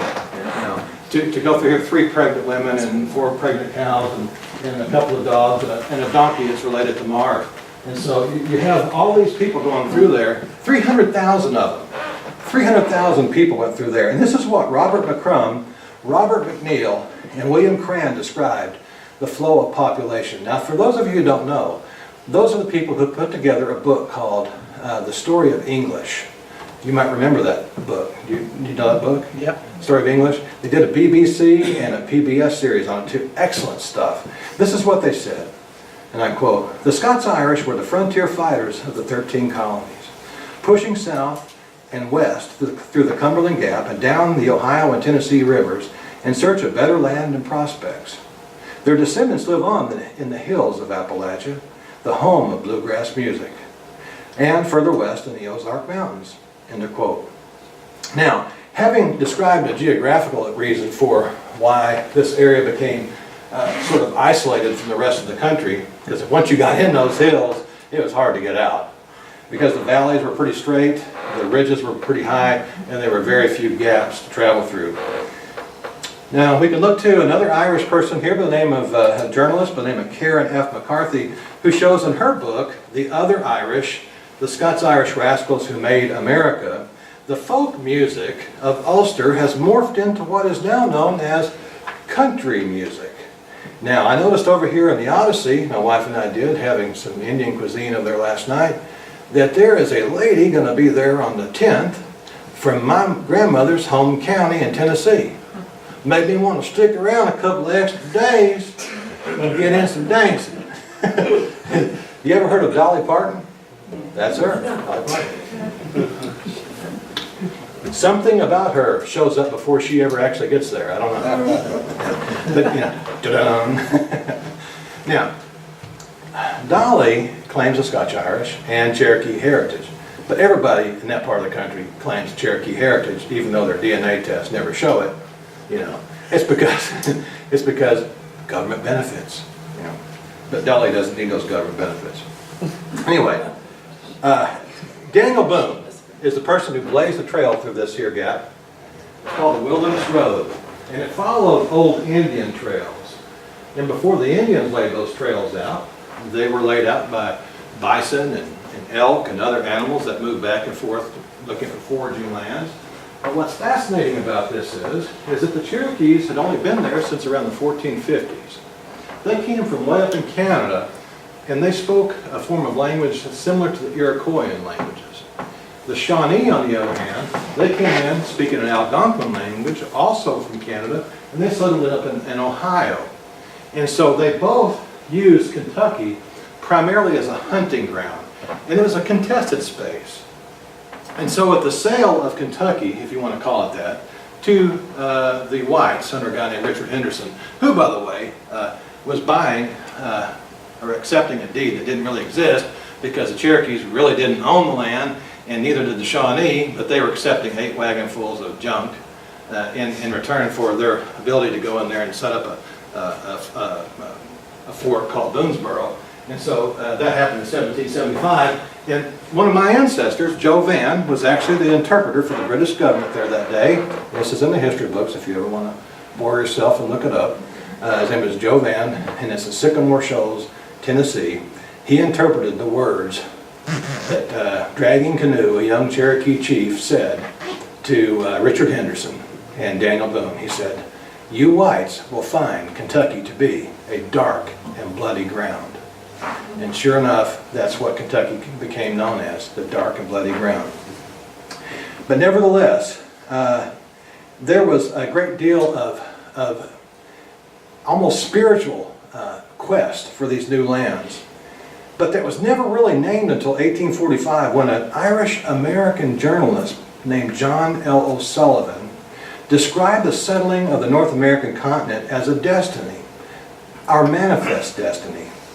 An 18th century minister in the Virginia backcountry, an area rich with settlers from Donegal, Tyrone, Antrim, and Down, made this observation, and I quote, "What a bustle is amongst people about Kentucky. To hear people speak of it, one would think it was a newfound paradise." End of quote. Now, at about the same time, good old Daniel Boone, the blazer of this trail, was a leading pioneer in Kentucky and later Missouri. Reflected to the writer, John Filson, on his 50th birthday, about his experiences on the frontier. Boone clearly believed that the hand of God was shaping the settlement of the lands of Kentucky that Dragging Canoe called a dark and bloody ground. In Boone's authorized biography, which still purports to be his autobiography, but it really wasn't, he spoke of his geo-pious attachment to the beautiful environment in which he found himself. And this is what he said: "Thus situated, many hundred miles from our families in the howling wilderness of Kentucky, I believe few would have equally enjoyed the happiness we experienced. I often observe to my brother, 'You see now how little nature requires of us to be satisfied? Felicity, the companion of content, is rather found in our own breasts and in the enjoyment of external things. And I firmly believe it takes but a little philosophy to make a man happy in whatsoever state he is. This consists of a full resignation to the will of Providence, and a resigned soul finds pleasure in a path strewed with briars and thorns." End of quote. As James Renwick and Daniel Boone's reflections suggest, and Kieran McCarthy's explains, their sentiments are still reflected in the popular culture of the South. Those environmental perceptions fueled by spiritual devotion are found in a number of country music songs.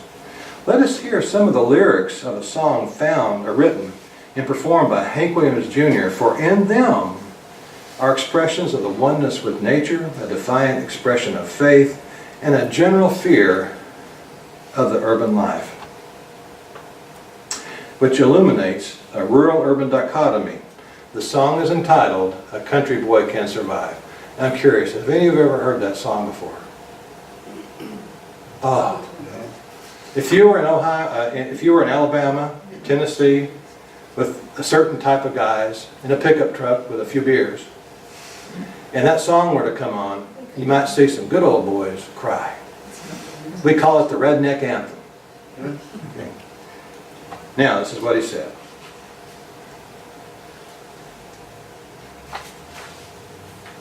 Well, not bad. This is what he said in his song. This is weird. It's kind of skipping around on me. My apologies. In the Mississippi River, Amy, hand me my original speech. This is a different speech. Pardon me. I really beg your forgiveness for this.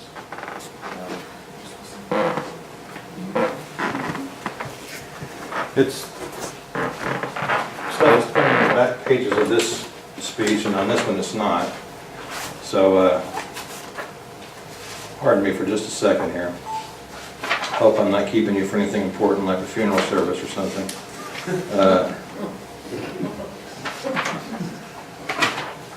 Okay, here we go. This is words from A Country Boy Can Survive. I wish I could sing it for you, but I don't want to make you have ear problems. Preacher man says it's the end of time, and the Mississippi River, she's a going dry. The interest is up and the stock market's down, and you only get mugged if you go downtown. I live back in the woods, you see. The woman, the kids, and the dogs, and me. I got a shotgun, a rifle, and a four-wheel drive, and a country boy can survive. Now, in other parts of the song, Williams describes a life in which country folk live close to the land, boasting of their own rugged self-reliance. And he writes or sings, I can plow a field all day long. I can catch catfish from dusk till dawn. We can make our own whiskey and our own smoke too. Ain't too many things these old boys can't do. We can grow good old tomatoes and homemade wine, and a country boy can survive. Country folks can survive. And we say grace, and we say ma'am, and if you ain't into that, we don't give a damn. In addition to Williams, other artists like Johnny Cash, Ricky Skaggs, Dolly Parton, and Loretta Lynn have claimed Scots-Irish ancestry or otherwise have surnames that suggest ethnic connections to the shores of the Irish Sea. They include such notables as Sarah Evans, Alan Jackson, Glenn Campbell, John Michael Montgomery, Martina McBride, Rodney Atkins, Tim McGraw, Mindy McCready, Brad Paisley, Willie Nelson, Reba McEntire, Carrie Underwood, and Gretchen Wilson, among others. While he was known as the king of rock and roll, Elvis the Pelvis Presley had Scots-Irish roots and had country music hits like The Green, Green Grass of Home and Kentucky Rain. A large number of country music hits have Christian or spiritual themes, and some of the lyrics feature decidedly geotheological vision mixed with messages stressing a high regard for physical labor, self-reliance, and even political defiance. Consider the words of Gretchen Wilson's song, Politically Uncorrect. She says, or sings, I am for the low man on the totem pole, and I am for the working man, God bless his soul. And I'm for the guys pulling the third shift, and the single mom raising her kids. I'm for the preachers who stay on their knees, and for the sinner who finally believes. As the song moves along, Wilson connects the very soil of America to the plans of the country's founders, and I quote, and I'm for the farmer with dirt on his hands, and the soldiers who fight for this land. Oh, but don't get me riled, don't get me started, because I could get riled.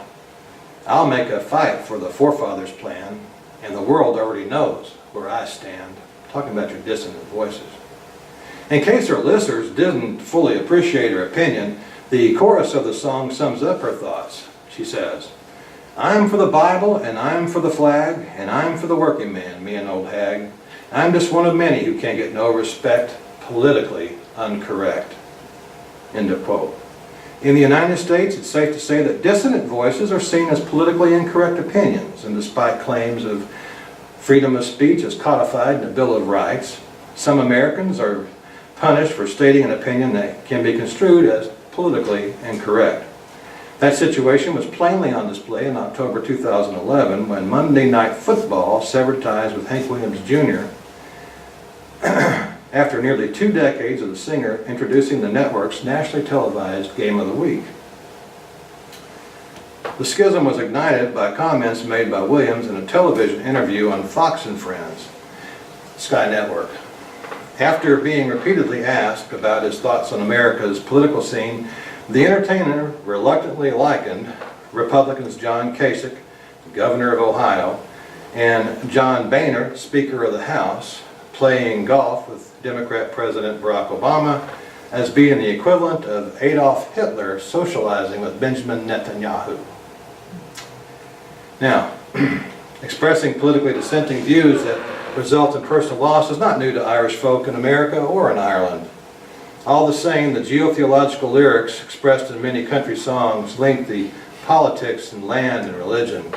And as is shown throughout this essay, it's not particularly difficult to see why Scots-Irish in the southern United States still combine those three elements of geotheology. Well, let's talk about the politics now. Now we've talked about music. Let's get onto another hot topic of controversy. Now, the passion behind the dissonant voices echoing from America's upland south is discontent over society's evolving contempt for them and their deepest and most cherished values. A careful look at the contemporary political landscape in America reveals that a civil religion has been established in publicly funded schools, regardless of whether the school is a K-12 state-funded institution in Youngstown, Ohio, or a church-affiliated college in rural Kentucky. Through George W. Bush's No Child Left Behind and Barack Obama's Race to the Top and STEMS programs, students are being made aware of a doctrine of state supremacy in most matters that affect their lives. Officials of the state are routinely heard making promises to use science and reason to stave off catastrophic illnesses, provide food and clothing for the underprivileged, and even lower the sea level, which were all promises made by candidate Obama in 2008. For Scots-Irish residents of Appalachia and the Ozarks, those potentially growing employment fields in the sciences offer them little occupational opportunity. President Obama's science and engineering schemes, which are packaged as STEMS initiatives, are especially designed to better serve minorities than they are students of European descent, even if they hail from the most impoverished sections of the country in the southern uplands. And I've got sources from the government itself on that one. In most cases, or most colleges and universities, even in Appalachia and the Ozarks, faculty members endorse the state's policies and use of power to control human behavior while denouncing those who stress individual liberty, entrepreneurialism, and personal responsibility is not worthy as a platform in the marketplace of ideas. Whereas in the days of King Charles I, an educated person was one who could artfully discuss Calvinist doctrines, today the statist view in America of an educated person is one who can explain the perils of capitalism, the absurdity of religion, especially fundamentalist Christianity, and point a hypocritical finger at the perceived intolerance, backwardness, and hatred that beats within the hearts of cultural conservatives. When candidate Obama complained that those Americans who disagreed with him were bitter and clung to their guns and religion, there were few cries from the mainstream media for him to apologize for his cultural insensitivity. Those comments were specifically made toward residents of western Pennsylvania, where there is a substantial population of Protestant Irish folk. It's interesting to note of the 71 colleges, universities, and seminaries in the United States that have their origins, polity, and theology to Irish Presbyterianism, 10% of those are in Pennsylvania. That's a serious chunk. While it's not my intention to embarrass any church officer, historian, or politician for a perceived lack of accurate knowledge about the political facets of 17th century Ulster and Scottish histories, it's nevertheless telling that a number of them make some grievous errors about why the Reformation occurred. The reasons for the Reformation and the Counter-Reformation that followed were as much, if not more, about corruption stemming from the abuse of centralized power, as they were about theology, church polity, seizure of Catholic properties, and social order. Presbyterianism was deemed by some, including a number of Cambridge professors who were contemporaries of University of Glasgow's principal Andrew Melville, to be an antidote to ecclesiastical and political corruption. As a form of representative government, it was a radical idea that influenced America's founding and even the creation of America's Bible Belt. Today it's not hard to see the parallels between the Jacobean policy of ecclesiastical control and the spirit that permeates the federal government's directorship of government-run education. Those Americans who have a distrust for centralized power question its pervasive ethos and resist the federal government's spiraling encroachment into civil liberties, like spying on you, which are guaranteed in the Fourth Amendment, have much in common with Andrew Melville and his Cambridge University counterparts. Despite the resilience of the Upland South's conservative, indeed almost libertarian notions of governance, many pundits in the United States insist that the Upland South's resistance to President Obama's big government policies is because of his biological race.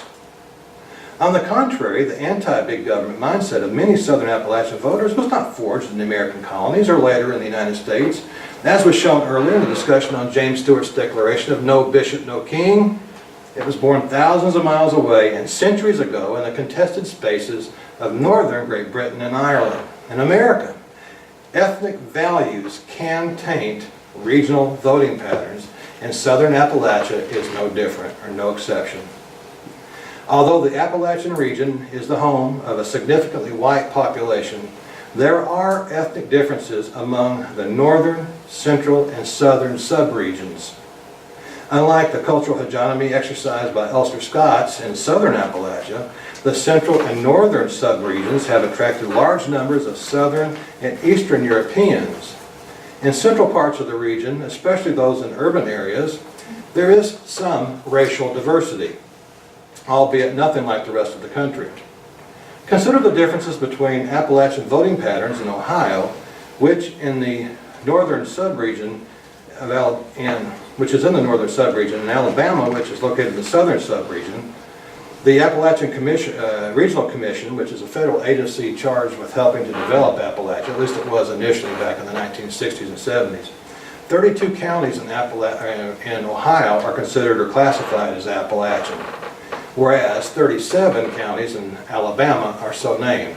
Let me go back to my previous slide here of the mountains and give you an idea. The part of Ohio I'm talking about is over here, very diverse. You've got your coal that comes out of central Appalachia, you've got your shipping lanes up there, and you've got your iron ore coming out of Wisconsin. So this is a happy area for heavy industrialization. A lot of manufacturing took place there. So it attracted people from all over Europe, Northern European people, Eastern Europeans, Southern Europeans.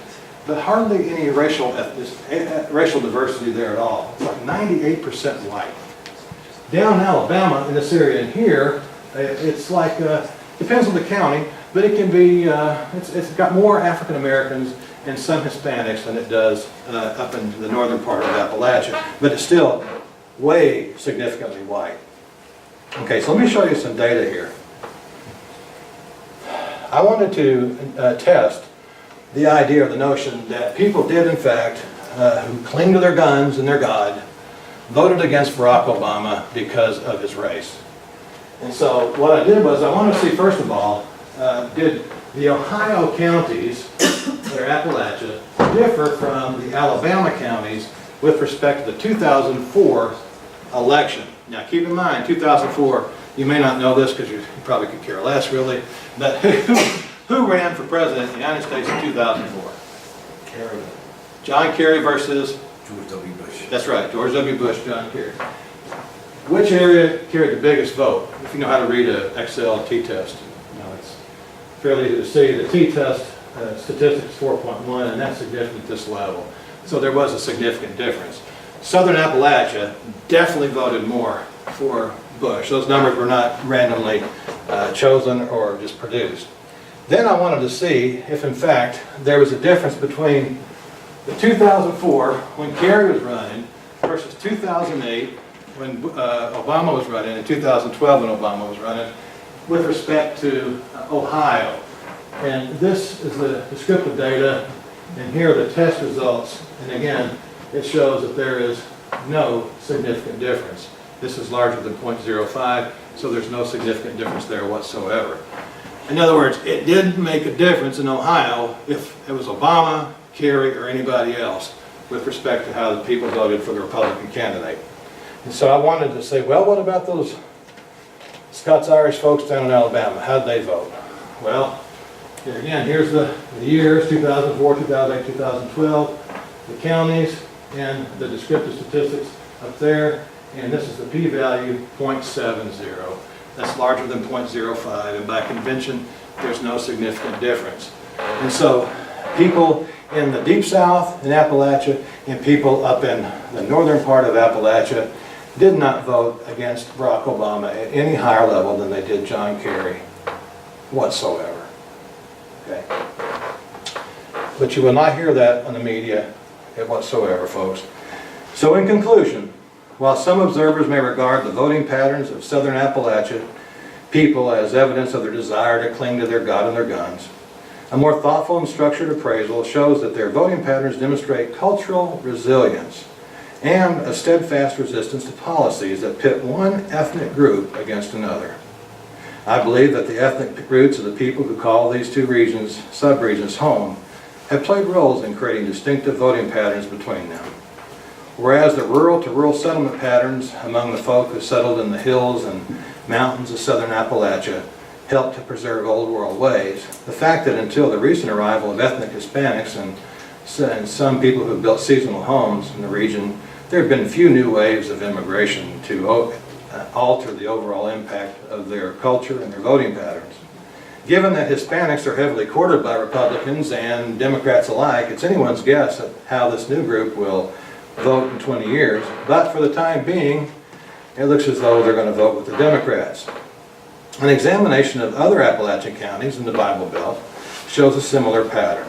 In Ohio, on the other hand, coal and industrial development in the Industrial Revolution, in places like Youngstown, certainly altered the cultural and ethnic composition of that part of the region of Appalachia. And like their Irish Catholic counterparts, the folks that moved to Ohio, their ancestors began arriving in mid to late 19th century. They brought with them very different views of religion in the state. In contrast to arguments of some pundits, neither sub-region of Appalachia produced more votes against Barack Obama in his 2 elections than were cast against John Kerry in 2004. Nevertheless, southern Appalachia is clearly a unique culture area in the United States, and failing to recognize its place in the American cultural mosaic is unbecoming of political leaders and academics who claim to value and champion cultural diversity. Thank you very much.